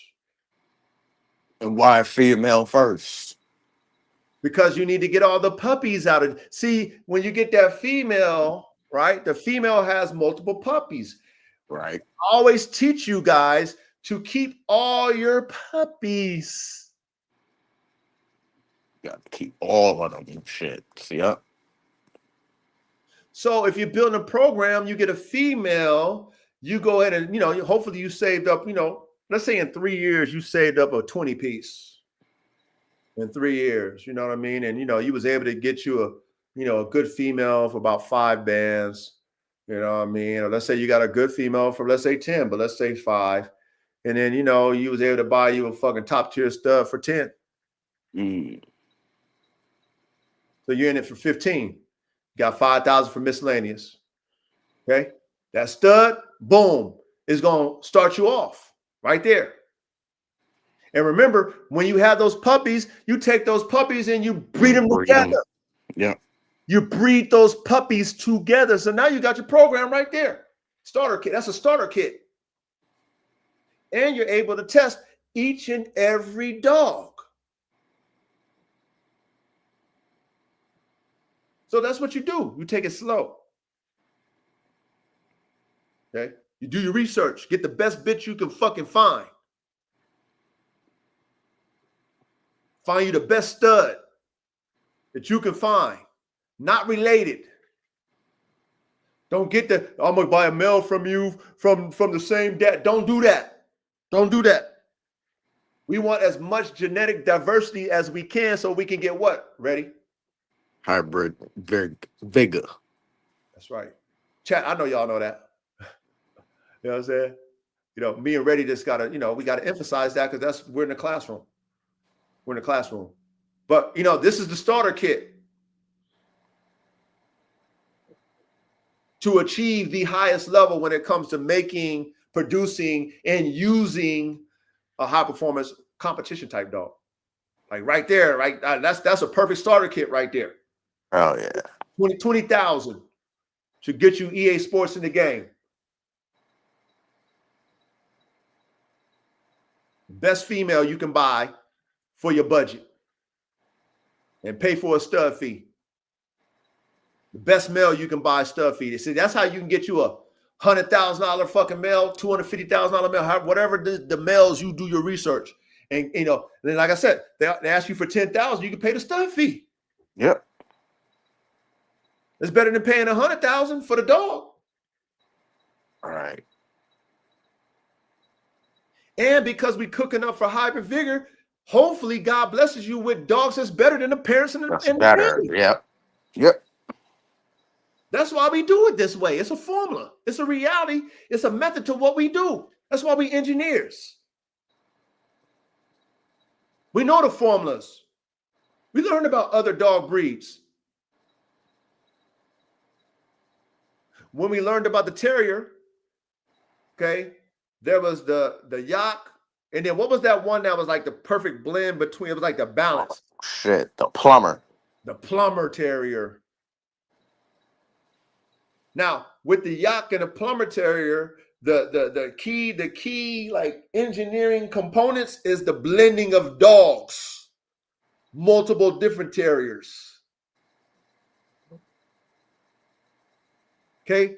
The Germans with that German engineering, I think they had like about 4 different terriers in that damn yak. Yeah. Then they had the Dachshund in that motherfucker too. Hell yeah.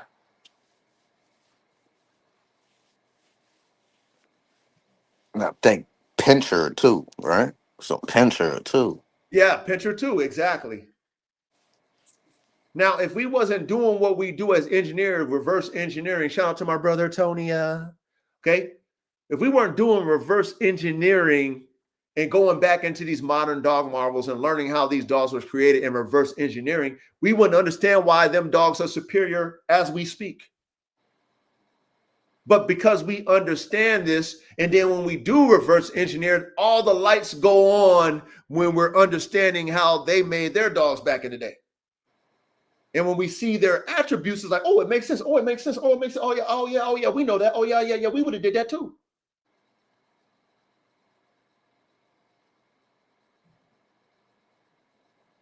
But watch this. We're in today's time where these dogs they're out of the lab and they're right now in front of us. Like we can get these top level dogs right now because we can do the research. We can go to Germany and get us a yacht. We can go wherever, we can get us all these dogs that, we studied, and then we find the best breeders that's showing the genetic attributes. And then we go down there and we go and take our list and we like, okay, yep. How much you want? Okay, man, coach, I go to Germany. I want to give me a yacht, right? I'll go to Germany. I'm flying to Germany, right? We're going to Germany. I'm gonna give me a yacht. You know what I'm saying? And boom, I go out to Germany. You know what I mean? I did my research. I go talk to the best. You know what I'm saying? I love it. I go and see it. Okay, cool, man. How much you want for that, man? I need about $15,000 for that yacht, man. Sounds about right. Right? Done. I can't already, man. As a matter of fact, I came with 30. You know what I'm saying? I came with 30. Then guess what I would say? Hey, if I want to buy 2, a male and a female, you know what I mean? What can you give me? He probably already gonna give you that deal. Yeah, he gonna give me that deal off the top because he wasn't expecting me to come and buy 2. All right. I already was prepared to pay the 15. Done. You want 15 for that one? Done. So right now he's like, okay, cool. But hey, you know what? Man, now I'm here. I'm like, oh man, I might want to leave with 2. Can I get a female? What can I get that female for? Off the top, I'm gonna get a deal. Off the top. Because I'm gonna give him a deal. Ready, you gonna give him a deal. Chat, you gonna give me a deal. I just paid full pop for a dog. I didn't even question you. Of course you're gonna give me a deal. He gonna be like, hey, I like how you do business, coach. Hey, coach, I like your style, coach. You flew out from America? You knew exactly what you wanted. You asked me all these questions. Most people don't even ask me them questions. I told you a price tag. You said, okay. Then you said you want to buy 2. You going to bless me with 2 of them sold? Man, hey, man, give me $5,000 for that female. Shit like that. Give me 20. And he might bless you in the future. That's done data. If I come back and get some more, or if I come back, but let's say with you ready, right? Let's say you come, like you're like, hey, coach, man, can I go, blah, blah, blah, blah, blah. You know what I'm saying? Now, what I would do anyway, but if they're brother and sister, I don't want to breed them too tight. So I would just be like, okay, well, let's go over and get you one. You know what I'm saying? But that's another thing. Like, I come over there with you and let you get the benefit of the discount because you're my boy. Facts. Because you want one. You my partner. You got your bread right. Hey, hey, man, I already bought 2 over there. They're going to take care of you. I already did that before on other dogs that I bought. Brought my cuz over there and got him a deal. Because I done spent top dollar with him. So he was able to benefit from my patronage. You know what I'm saying? My spending power, my cousin was able to benefit from. But like I said, now my rapport is built. Now I'm going to get taken care of. Now I got the best yacht terrier because I did my research. I know how they was bred. I know why they got these type of level of performance. I know what, you know what I'm saying? Shout out to what we do. Shout out to the classroom. Goes back to the topic. Justifies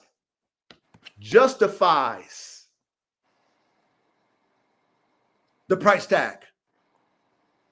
Mm-hmm.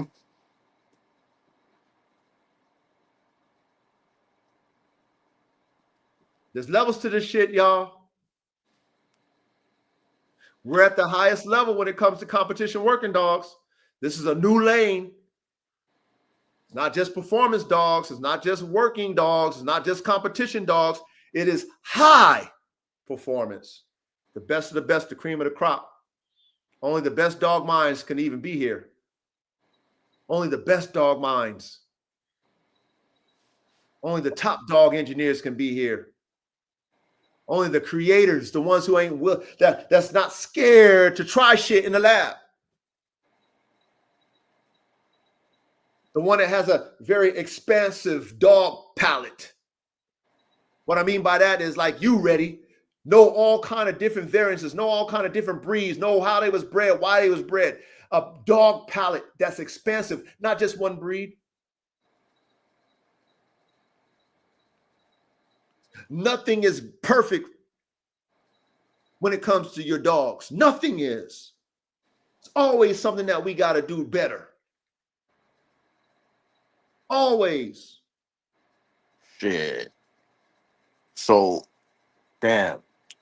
If there's no perfect dog, is the wolf perfect? Well, think about it even with the wolf, right?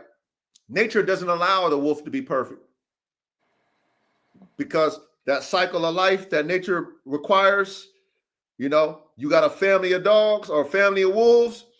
There's an outside wolf that's going to come and take over that family and then run his genes in there and then reproduce it. That's what that's going to cause. Hybrid vigor. Hybrid vigor. With the lion, right? Same thing, right? Same thing, yeah. Come on, man. Nothing's perfect, man, but the Most High God. And God designed it that way.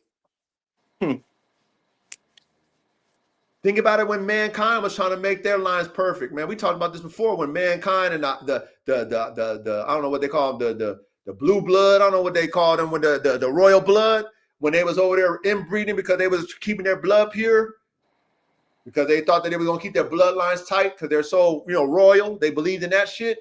And then they was breeding retards and all kind of shit. The kings and all of them, right? Yeah. Yeah. They tried that shit. They found out. Incest. Yeah, they found out over time that wasn't a good idea. Then what they do? Hey, other kingdoms, we're going to marry off our daughters and sons to the other kings and other queens over there in other kingdoms. That's why that started to come along.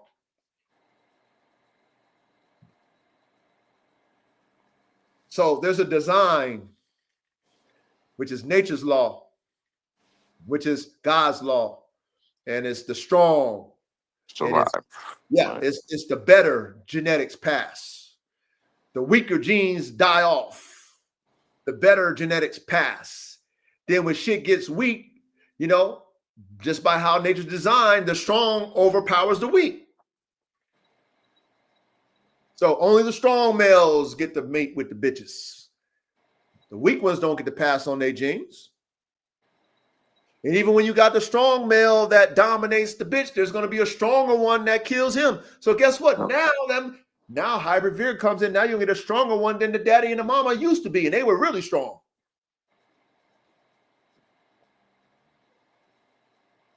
That's why there's no perfect dog. There's no perfect nothing. Nothing. And again, we are okay with that because, again, watch this, ready, watch this chat. What would be the fun of it for us? We're not doing nothing special. Dogs can hump and create puppies and take care of their puppies on their own. Yep. They don't need us. It's not rocket science.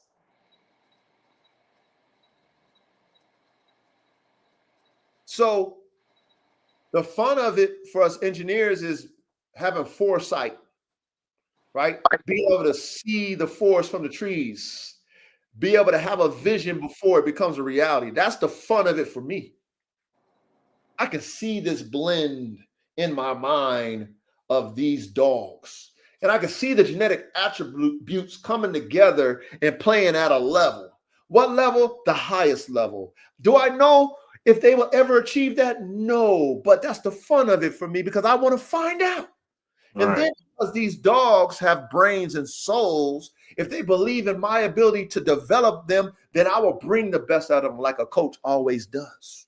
A great coach will always bring the best out of their best players. That's why you have coaches. Yep. That's why we are dog men and dog women, because our job is to bring the best out of these dogs. Our job is to pair the best genetics with the best, right? So if my female that I buy, okay, I'm her alpha and I'm the daddy. I don't breed with her because that's just bestiality. No way, but that's my girl. So she's loyal to me. My dog's loyal to me. Now, to make sure she's solid and to make sure her offspring is solid, I'm going to breed her to the best males. I'm going to introduce the best male for her to pass on her genes. That's what I'm going to do. She's not loyal to, let's say, AK, my female dogs. They're loyal to me. But she can depend on me to make sure that her genetics are passed on to better offspring. Right. And then so on and so on and so forth. That's just my job. So that's the fun of it for me. That's why I do it, because I like to create. Okay. But if we can't create, then what the fuck are we doing? I mean, what's the fun of it? If I do it one time and I got perfect, then why am I breeding? It's already perfect. I'm just saying that's just the reality of how I see it. Yeah. There's no fun in it. I'm not having fun. If it's not a challenge, it's not fun for me. I get bored.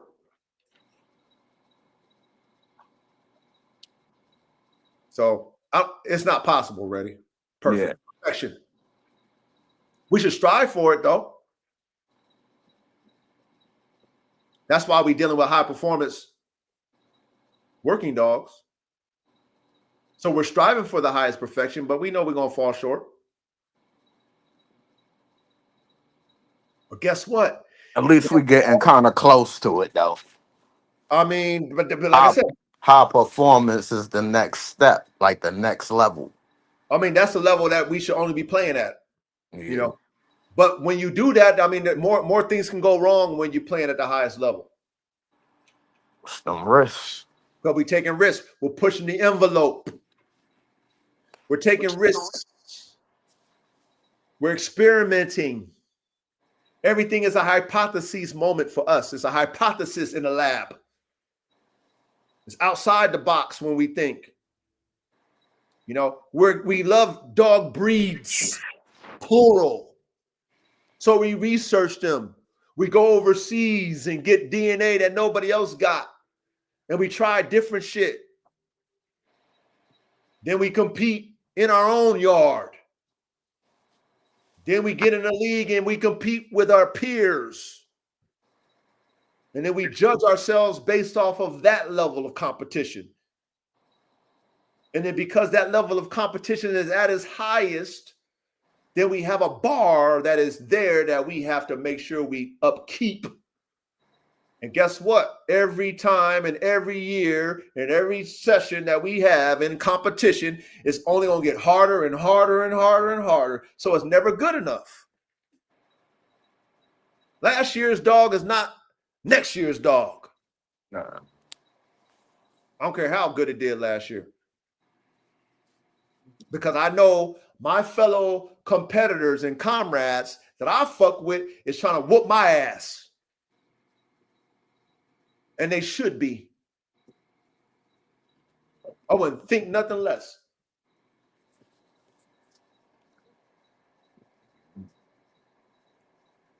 So it's never good enough, y'all. Never.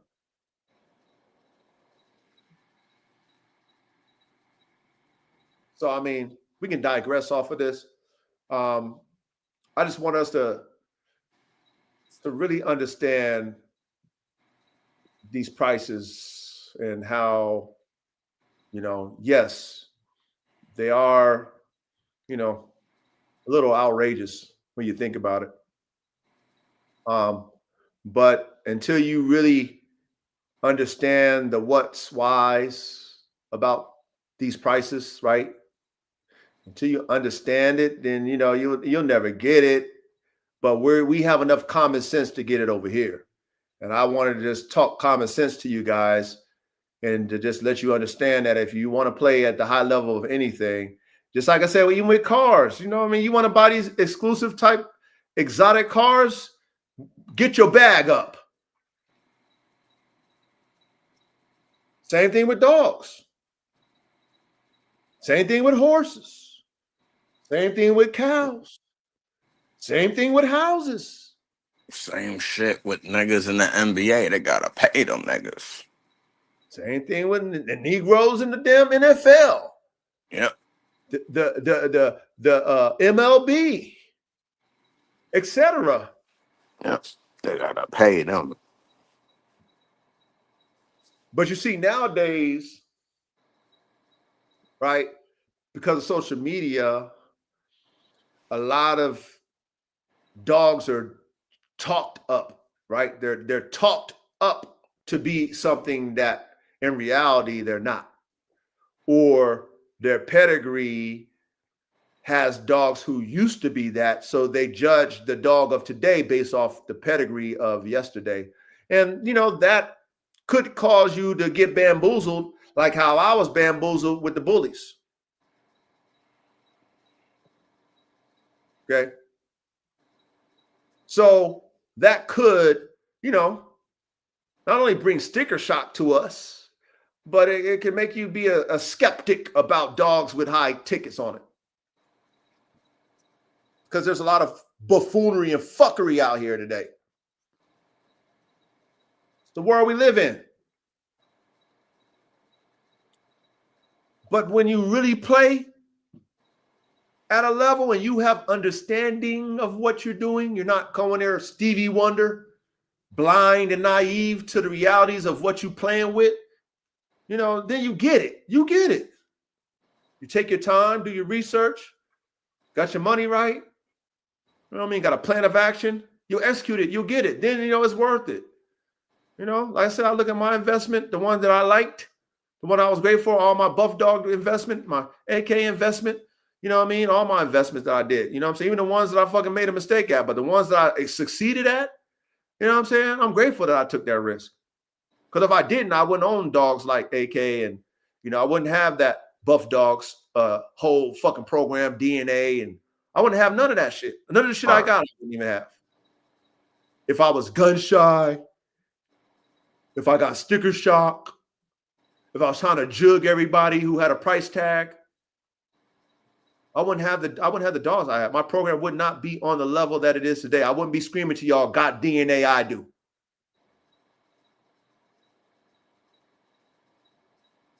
So I want us, being that we are this lane, this is our community, this is our lane. We're pioneering this high performance dog man, dog women lane. Okay. I want us to never take any shortcuts. Save your fucking money. Okay. Slow and steady win the race. Have a plan of action and execute. Don't get emotional because somebody's ahead of you. Don't be a hater. You know what I mean? Don't be none of those things that is the dog world today. Everything that is today of these dog men and women and just these dog communities, that's something that we are the opposite of. I want us to always be inviting to those who are free thinkers. I want us to always encourage those, even though they might not be ready to actually act on it, but I want us to encourage those that will be the ones and the dog men and dog women of tomorrow, that when it's their time, they've done learned from us because we allowed them to sit in the classroom and we didn't shun them away and like, oh, you ain't shit. Oh, you ain't, who are you?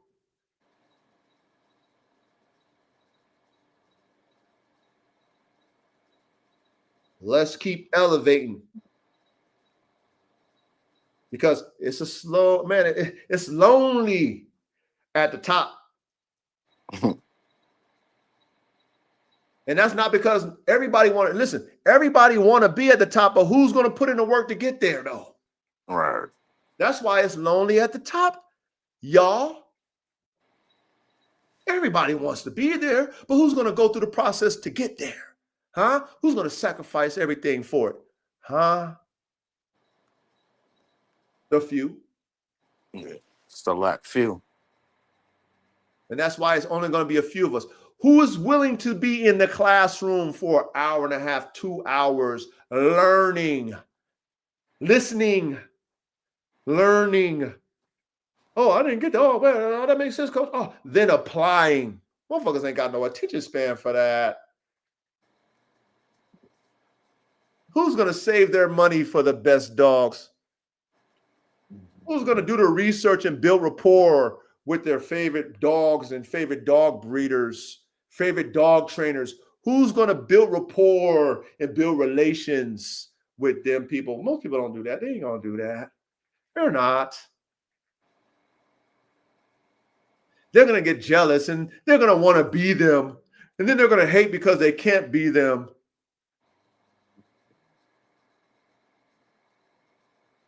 So it's only going to be a few of us, dog men and dog women. Be okay with that. Be okay with that. You know what I'm saying? But just work hard on your program, please. Work hard on your dogs. Okay? Showcase your dogs. Salute to all of you guys with y'all's channels. You know what I mean? Your YouTubes, whatever, your Instagrams, Facebooks, that's, you know, showcasing your dogs, man.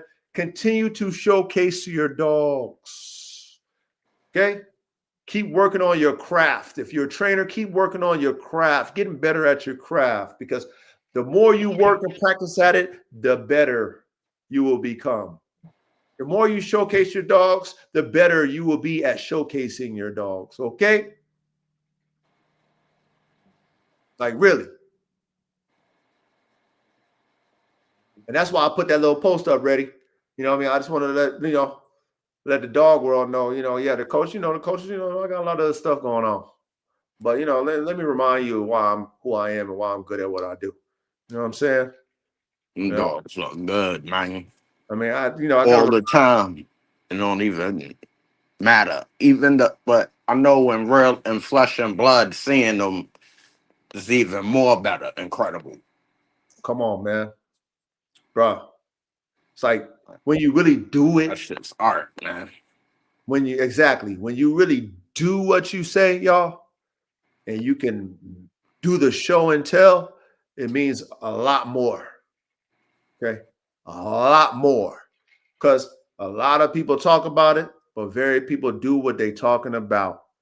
So when I tell you I'm one of the best in the world at creating my own dogs, I created my own dogs, plural, different type dogs. I created it. Came out of my mind, my vision, came out of my blood, sweat, and dog shit and tears. Cost me a lot of money, a lot of time and effort, but I produced them. And then I conditioned my dogs. I really conditioned them. That's why they look like they do when I have them on a top tier level condition. So when I say I'm the best at conditioning my dogs and producing my dogs, and I can show you my different type dogs, and I can show you my dogs in condition, that's all I mean, that's enough said. I ain't got to say nothing. Nope. I can just show you. So then now when we have this classroom on Thursday nights, and me being the coach, y'all can respect me as the coach. Because I'm not telling y'all nothing that I'm not doing. Or I ain't did, past tense. That's why you get salute and respect. Like, man, coach ain't talking that. He talking that shit, but he ain't talking that bullshit. Coach be talking that shit now, but he don't be talking that bullshit. He tells us to do this, he tells us to do that. You know why? Because he does it. He tells us the results we should get. You know why? Because he's getting the results. Like I said, I ain't even been doing the show and tell on the shit. I ain't even been doing it. But y'all know when I do it, I'm gonna blow y'all head back. Looks like I do it every time. I'm gonna blow your head back when I start doing the show and tell. Because the standard is always gonna be high. Ready? It's always gonna be high, chat. The standard is never lowered. It's never good enough. There's room for improvement every time. Ready? Remember I told you I was doing my bull herder, and I showed you that one dog man who got that fucking top, that like big ass mountain wall. And I told Yeah. I told Reddy, I said, you know what, Reddy? If I ever was to buy another mountain wall, I'm fucking with him. Okay. I guarantee you, okay, that guy and who he is and that mountain wall, I know I'm gonna probably be paying about $10,000 for a mountain wall. Now, or a little more, maybe. Or a little more, right? But you know what I'm gonna do, or what I've been doing? I've been building rapport with him. So whenever I do decide that in the future, which is not in the future anytime soon, because I already got my shit. But anytime that I do, I know I'm gonna be ready to play ball. But I already, I'm already thinking ahead, y'all. That's my point. That's what I'm just telling y'all. Like I told Reddy that off the top. I'm thinking ahead, even though I don't have to do that. I already got him out. But I'm thinking better. I love Coco. But when I saw his dog, I can see how I can make what Coco's genetics, I can make it even better.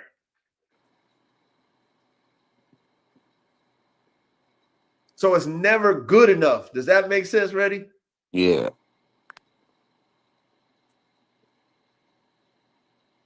It's always more, next. It's always another level on Always. top of a level. Always.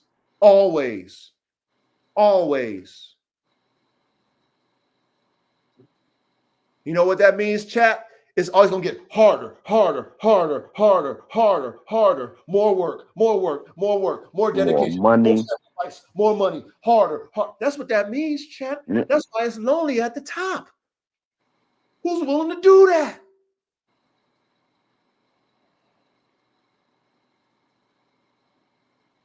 Whose standards are that high in these days? And that's going to justify the price of the animal right there. Yeah. How bad do you want to win, chat? How bad do you want to be the best? Are you willing to pay for it? You want to sacrifice for it? Like you said, Reddy, that's the justification of it all. Right there. How bad I want to be the best. How bad I want to win. How great do I want my fucking dogs to be?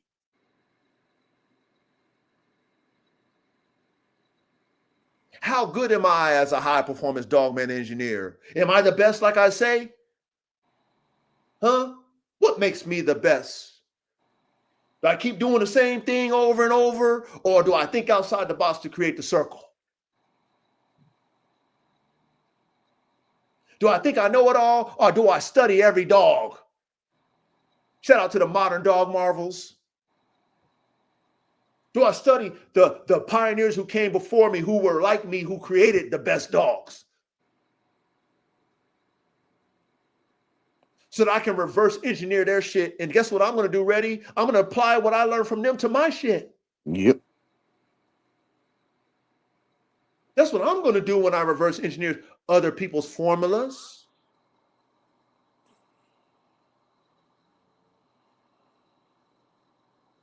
That's what you all should do.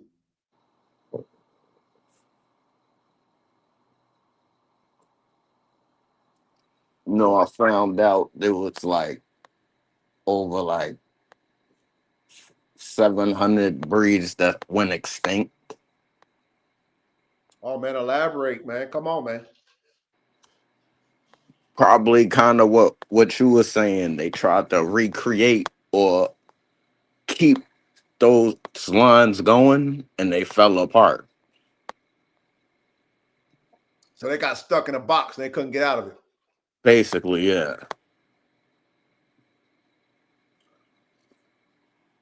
That's why, okay. That's why for me, you guys, I'm not interested in making a breed. because I know with that formula, you're going to have to keep a look. And once you establish that look, you got to keep the same formula to establish that look. And anytime you bring something else into it, you're going to fuck it up. Fuck it up. Yeah.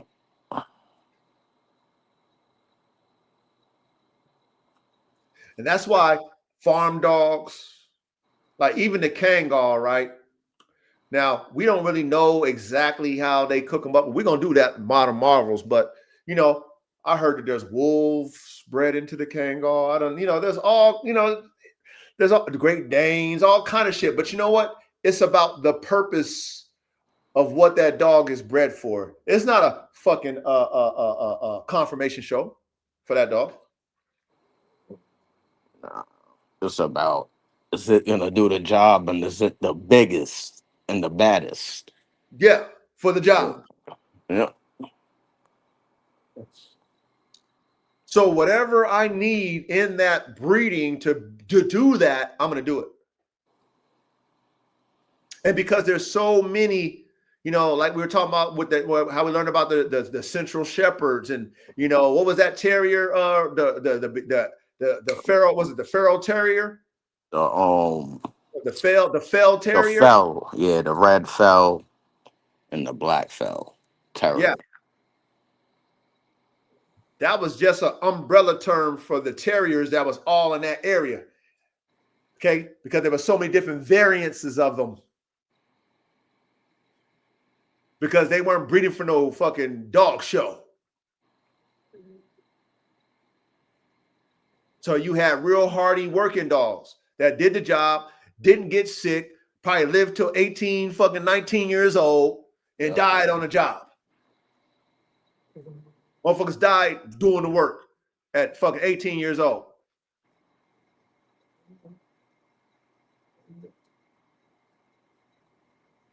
So, you know, we getting back to the basics over here, y'all.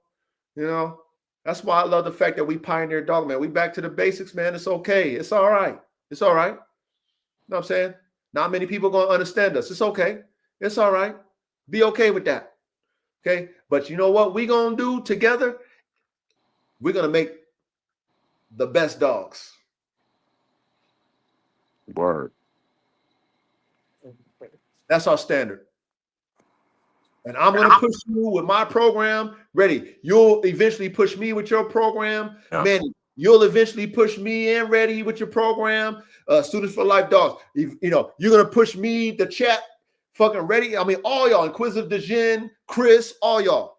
We're going to push each other because we keep fucking raising the bar. We got lab notes. We got all these different dogs. We got all these different ideas. And not only do we have them, we actually cooking them. We cooking them. We have them. We actually have the dogs in the flesh. You got your content game on Smash. Now people seeing them shits are like, yo, what's that? Now you got people curious about what we cooking.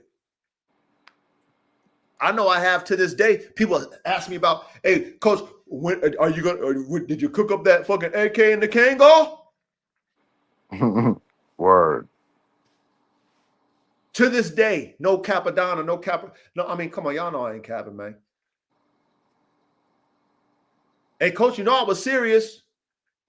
Coach, you cook, I mean, all the time. AK in the Malawal, all the time.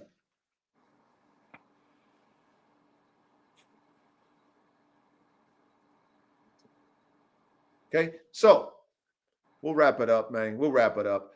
Anything else you want to add? Now, you were talking about, okay, so you mentioned about the dogs that was going extinct because pretty much they just, you know, wanted to keep that alive, but you know, the sauce eventually broke down. Is that kind of what you learned from that? Yeah. And they ain't really have that many dogs where they was at. Okay. To keep it going anyway. Okay. Yeah. Okay. Like I said, that makes a lot of sense. A lot of mastiffs, terriers, fucking hounds, like every dog, basically every type of dog, kind of dog. Hey, I saw something today on Instagram, and it was two brothers. You might have saw this too. Two brothers with like he had like a Dutch hound, and then he had some other. There's two black dogs. They looked damn near like twins, but one was a terrier, and one was like what's that big uh, black dog, shaggy dog? That's a protection dog. Black Russian Terrier I don't or know. The or terrier, the Schnauzer. the schnauzer, giant schnauzer, and it was Yeah, another black dog that looked just like it, but it was a terrier. It was big like it too. they got the miniature. They got the standard Schnauzer, the giant, and the miniature Schnauzer. No, it was a giant schnauzer, black one, and then there was another black dog, but it was a terrier, but it was big like the giant schnauzer. Mm.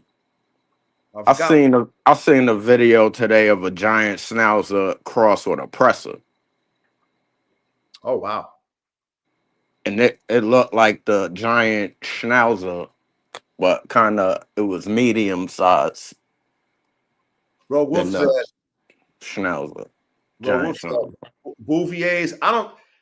That Bouvier is thicker Is than that the a terrier? giant Schnauzer. Is that a terrier? Nah, it's not a terrier. This one was like it was a terrier. It was a terrier. Looked just like a giant schnauzer too. Mm. Some brothers it was two brothers had them, and I guess they're trainers and stuff. But it was like, yeah, that shit was crazy. I was like, that's a big ass terrier and shit. You know what I mean? To be as big as a giant schnauzer, and it had it was like it's kind of like how the yak is, right? But it Yeah, was big and black like a fucking giant schnauzer. might have been a Black Russian Terrier. Okay, yeah, it might be that. Yeah, there you go. I think it was that then. If you yeah, because I know you know your shit, ready. So I think it was a black Russian terrier. You know what I'm saying? 'Cause they get busy. So They yeah, get busy. see, like that's what I like.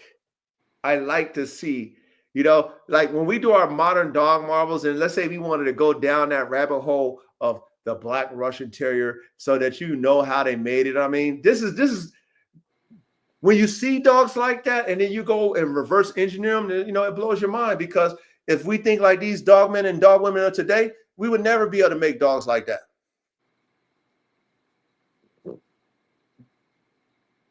You would, because you wouldn't know how they cooked it up. You wouldn't have the vision to do it, put it that way. Right. Yet alone be curious of how that dog was created, but you wouldn't even have the vision to understand it. Once you knew it, your vision would, your vision would be so minute that you would just think, oh, that's a mutt. Oh, you mix all those dogs, oh my God, that's scatterbred. It's just how these small-minded individuals think today when it comes to dogs. They don't have a fucking clue. They call giant schnauzers wired-haired pinchers. So are they Dobermans?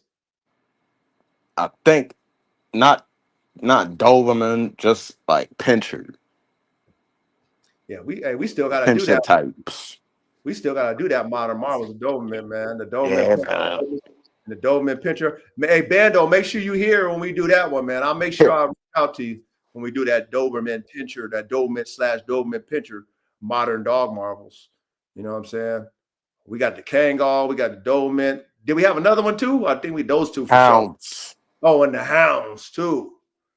Oh man, y'all make sure y'all show up for that, man. There should be more people that show up and watch them modern dog marvels, man. I know it's very classroomish, even more so than what we're doing now.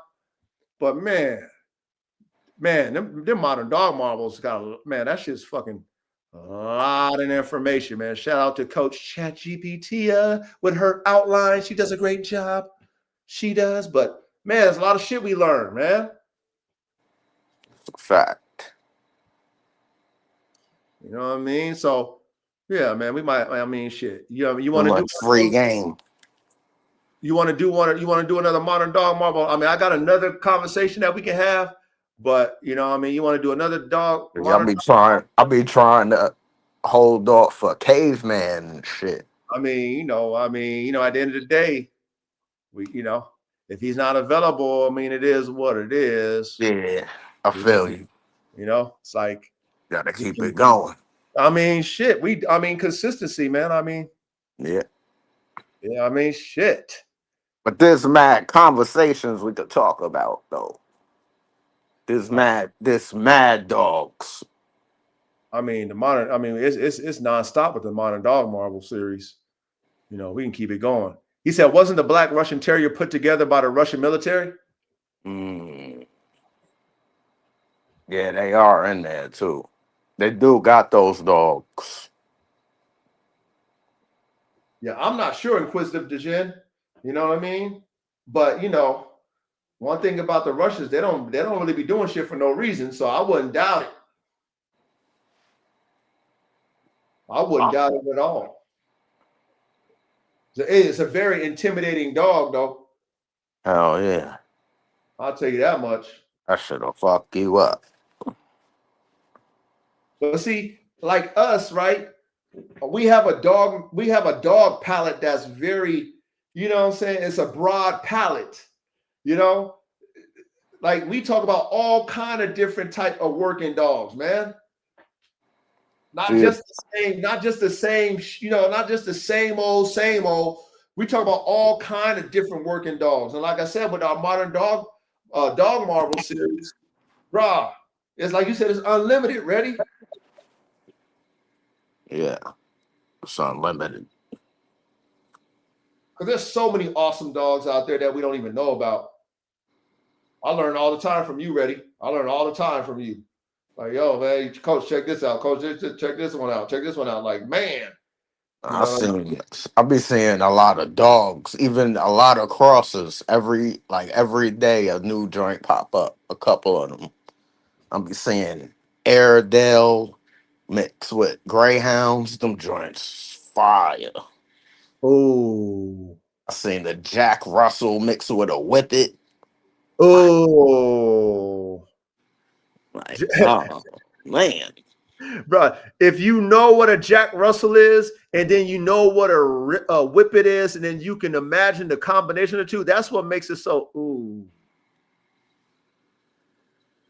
If you can get that perfect blend of the two, like you know what I mean? Like that shit was just like what a Jack Russell Terrier fast, like it's already fast as it is, but it's already fast. But faster.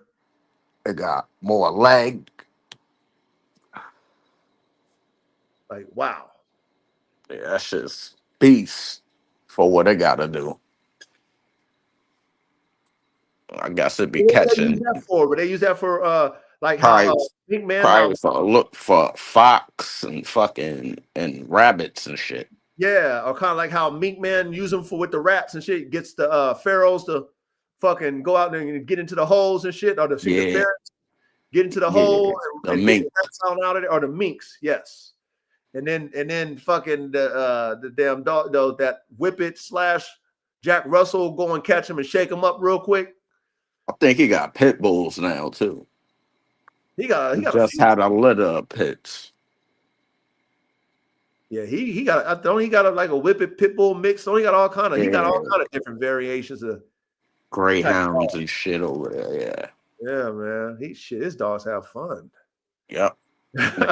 Love doing that. Them activities, man. That's fun and games for them dogs. Them dogs like, yes, they can't wait to get up in the morning and go and shake some rats up and shit. Word. They have fun every damn day working with him. But yeah, man. Top tier show tonight. Anything else you want to add, Reddy? I seen another. I think I seen this. There was this other dog I seen too. Doberman Presser cross. Oh man, what does that look like? It looked like a stat joint. Kind of like the Sentinel dog. Was it Brindle? Yeah, one of them that I seen a female that was dark brindle, and I seen a male on Instagram. And you liked the picture. I think you liked the picture. It was Okay. It was like a male and like another dog sitting next to it. Okay. That joint, nah, that joint was nice. I think that's my next dog right there. Oh, you think you're going that way, huh? Yeah. Yeah. Inquisitive DeJean said he has a nice litter of mini pits. Nah, them joints is nice. Yeah. Men's is dope. So Reddy, where would you get that dog from? Are you gonna cook it up yourself, or you know where to get one? Shit. I'd have to talk to the dudes on the internet Yeah, the dude that that you got them. got it. Yeah, they The got them. official one. I don't want to But I get mean, how many anything. people would have that? It'd be probably a very few that would even have that, right?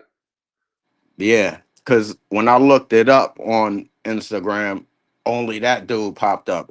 It said in the thing because it gives you like its description first, and it said only a rare few people have done this breed, Oh, okay. done this cross. So, and only that dude popped up. Okay. So yeah, And, definitely stay linked in with him though, if you can. If and I that's found and I seen one video of the female, but that was on YouTube. okay. And it wasn't even the owner that took the video. It was like somebody else in the dog park and shit with their dog. And, Mm, and I guess when they in the dog park, they watch for new dogs that come in the dog park. okay. They're fanciers of that. So yeah. Oh, they'll be over there dog watching. Right. Right. Instead of bird watching, y'all, they be dog watching. Yeah. Well, then you need to definitely stay linked in with Homeboy. Reach out to him, whoever got it, and kind of make sure you keep your hooks on him. That's something that you want to, maybe add in the future. Yeah. But hey, you gonna have to get out of the burrow, nigga, and get That's you. what I'm saying. Yeah, I gotta get out of here. You gotta put yourself a 3-year, 2-year, 1-year plan together, like the coach is. The coach one is 100 to 300 acres. I'm putting myself another 3-year plan, 2 to 3-year plan together, so I can make that happen. So you might have to put yourself on that type of plan of action to, I'm definitely saving mine's up. yeah, man. So you can get out of the borough, get out of the city, man. Get you This some shit, land. yeah, this shit is trash over here. Yeah, it's time. It's time. It's You know what I mean? time. Yeah. Especially if you want to do your dogs, man. And that's all of you guys. If you guys really want to do your dogs, man, you got to go get you some land. Work real hard, save your money, have some discipline, and go ahead and buy yourself some property so y'all, you can do it the way you want to do it, man. Trust me. And you will love it too. I'm a Yeah. city boy, so I never knew I would love being in the country, man. But I love it, man. Fresher air. I love it. I love it, man. Never knew until I put myself in that situation. I would have never did it if it wasn't for the fact of me wanting to do dogs. I would never. I'll still be a city nigga. You know what I'm saying? So, now I'm grateful that God brought me out here, because I would have never knew that I love nature as much as I do. I love it. Like you said, I want I mean, shit, I want me a ranch, man. You know what I'm saying? Not only do I want some dogs, I want some cows, I want some sheep, I want some Shit, you horses. gotta do it all. Do Yeah, it big. yeah, I want some horses. You know what I mean? Shit, I want a ranch. You know what I'm saying? So, and man, I went camping for the second time, right, in my life. I was like I said, I'm not into that nature, right? And I went up here in the mountains, probably about an hour out from where I'm at.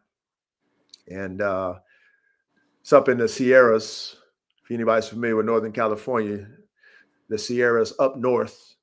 But anyway, I was out in this, this campgrounds. It's a private campground, and they got like a creek. This thing like a nice little creek with little, the rapids and shit like that, a nice little water Yeah. hole. And at night, man, I was out there, and we're pretty high up, and I was out there like around 3 a.m. just by myself. Everybody sleep on the campgrounds. I was by myself out there on a rock near the water, and just that water and just looking up, man. I felt like the ancestors that lived there before, the white man took it over and shit. I felt like the Native Americans who, lived off the land and just was able to enjoy nature and just have that tranquility and look up at the stars and hear the water. And, what I mean? It just gave me like an inner peace, Right. you would only feel when you're one with nature. You know what I'm saying? So that right there is something that's valuable and priceless.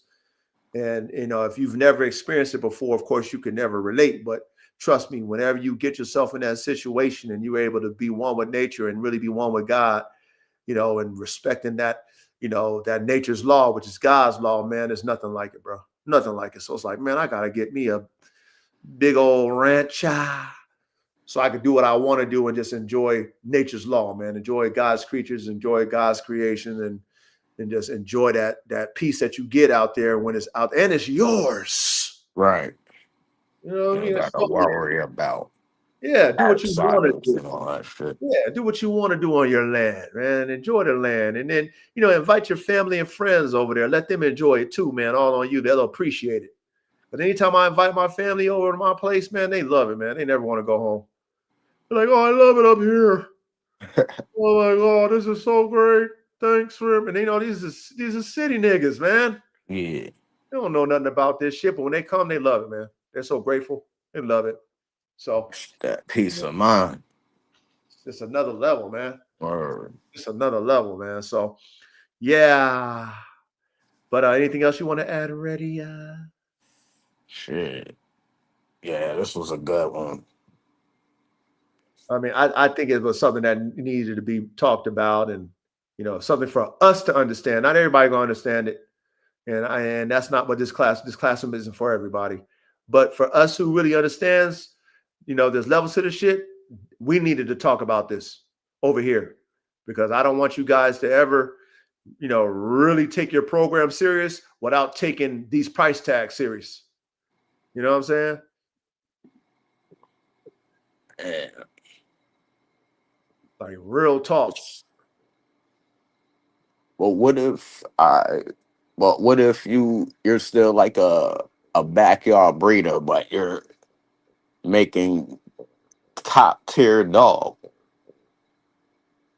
Well, Can I you mean, justify the price on that? you got you. Oh, well, it just depends. Like real shit. It depends on how far you taking it. Because remember, I told you guys slow and steady, man. So if you are, let's say, in a position where you don't really have the room to expand, but Yeah. you're trying to, at least start your program or at least have a program in the beginning stages, then it's okay. But just know if you really want to do it at a high level, you can't be a backyard breeder. Right.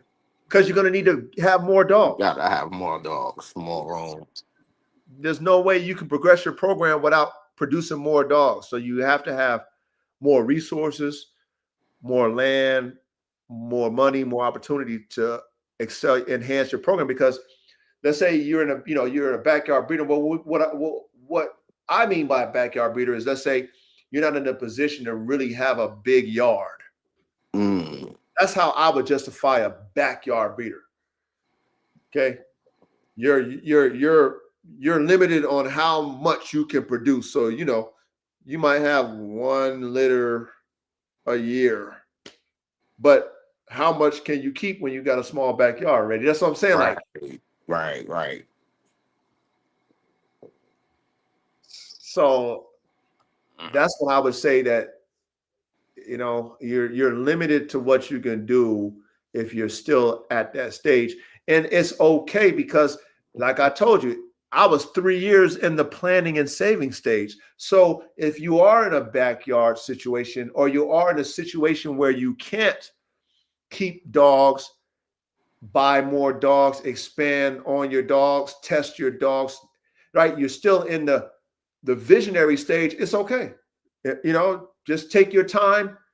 I wouldn't cook if I was a backyard breeder. Right. Because you're limited. Yeah, you can't keep all of them. Yeah. How would you test it? How would you know? Like how would you do what you need to do? It would be too hard. So I would I would, I would say, okay, cool. You a backyard breeder. You got, a couple of dogs. You do it. Okay. Let's say you have enough room to keep 4 dogs, including the 2 you use as your breeding dogs. Okay, cool. But then you're stuck. That's it. I would never go no further than that. So maybe you're in your first phase of your program.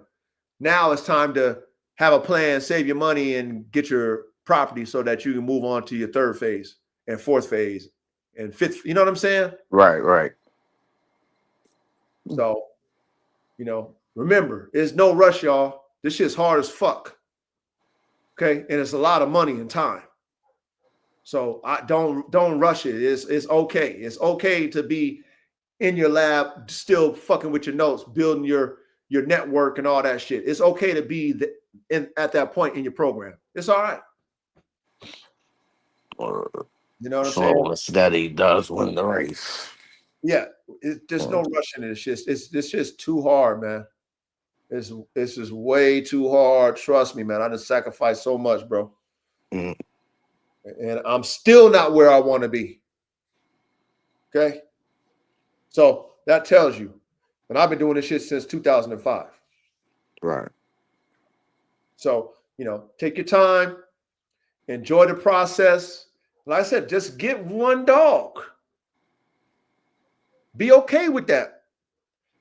Get 1 dog. You know what I mean? Let's say you get a puppy. Let's say you got a 3-year plan to get your spot. Get your first dog. 1 dog, 1 female. Boom. You in the game. EA Sports, you in the game, man. 3 years, 4 years, get your property. Do your first breeding. Bitch is 3, 4 years old. Perfect. Perfect. Okay? You're in the game. Program started. But stay inspired. Stay in the classroom. Stay making your connections. Stay saving your money. And you'll get there. Eventually, you'll get there. Right. And then as our network grows, then there it is. That's how you start opening doors. Because we got a network.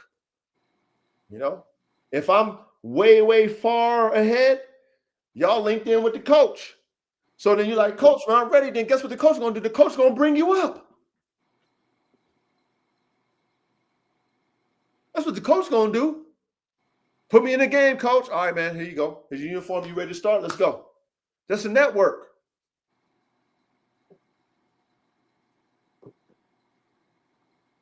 I want to see y'all win.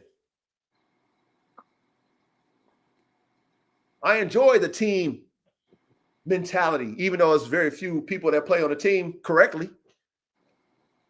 But I enjoy the team mentality, the team reality, especially when everybody plays their position. Keyword message. Ready? Message. Message. When everybody plays their position, we can have a hell of a team. We have a championship dynasty team when everybody plays their position now. Not when, hey, I want to be the coach.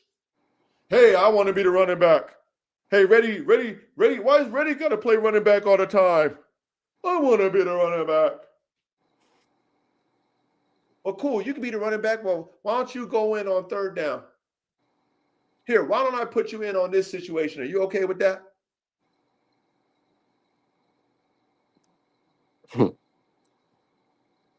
But I digress. Hey, salute to the chat, man. You know what I mean? Everybody that came out, bro. My cousin came out, you know what I mean? Came out and showed me some respect. I appreciate you, DC. All of my brothers came in there. B. Bakaria, my brother, salute to you, man. I don't know if this is your first time. If it is, if it's not, man, salute, man. Canada in the building, man. Rock Solid Pizza, my brother, big salute to you. Salute. Big salute to you, man. Hey, we missed Cooper for the first time. Cooper's normally, consistent, man. Brother Coop, I know you're going to come on there and catch us on the replay, man. We missed you, brother. You know what I'm saying? Don't think, we didn't miss you, Coop. So big, Coop, you know what I mean? Who's Coop? Show enough. Bill always in the building, man, with the support. My brother Manny with the pups on the ground, man. Big salute to you, Manny. Salute. Make sure I get everybody, man. You know, Lucky Mills, big salute to you, my brother. Tony has done it again, man. I appreciate your support always, Tony. Thank you, man. Bando for life, my brother, man. Big salute to you, Bando. Always much love and respect to your Bando. Student for Life Dogs, man. Appreciate you, Student for Life Dogs. Always, man. Appreciate you, brother. You know what I mean? Chris, man. Thank you, man. Thank you for participating as always. Always a lot of knowledge that you bring to the chat and the panel, man. Appreciate your support, Chris. Salute, Chris. Let's see. We got everybody else. Inquisitive word. Yeah, Inquisitive Dejena. Always participate with great knowledge, great feedback. Man, I love y'all brothers, man. Salute to the classroom. Ain't nothing like ours, man. Make sure y'all come around on Thursday night. We might have to go ahead and do another Modern Dog Marvels, man. You know, I don't know, coin flip between the Doberman and the Kangal. I don't know. Hound. Or the Hound. We got a 3-way toss up. We're going to do all three eventually, but I mean, shit, we'll figure out which one is going to be, man. But, you know, we might do another Modern Dog Marvels, you know what I mean, on Thursday, man. But, hey, go back. Listen to the podcast that we did, all the classes that we did in the past, man. Put your headphones on, you know what I mean? Go back and, you know what I mean, do some work in the yard, you know what I mean? Listen to that dog content, man. We got some good ass shows, bro. Lots of knowledge, lots of game, trust me. But yeah, man, that's it, man. Shit, we done, right? Yep. So we out, chat. Till next week, y'all. Till next week. Peace. Peace.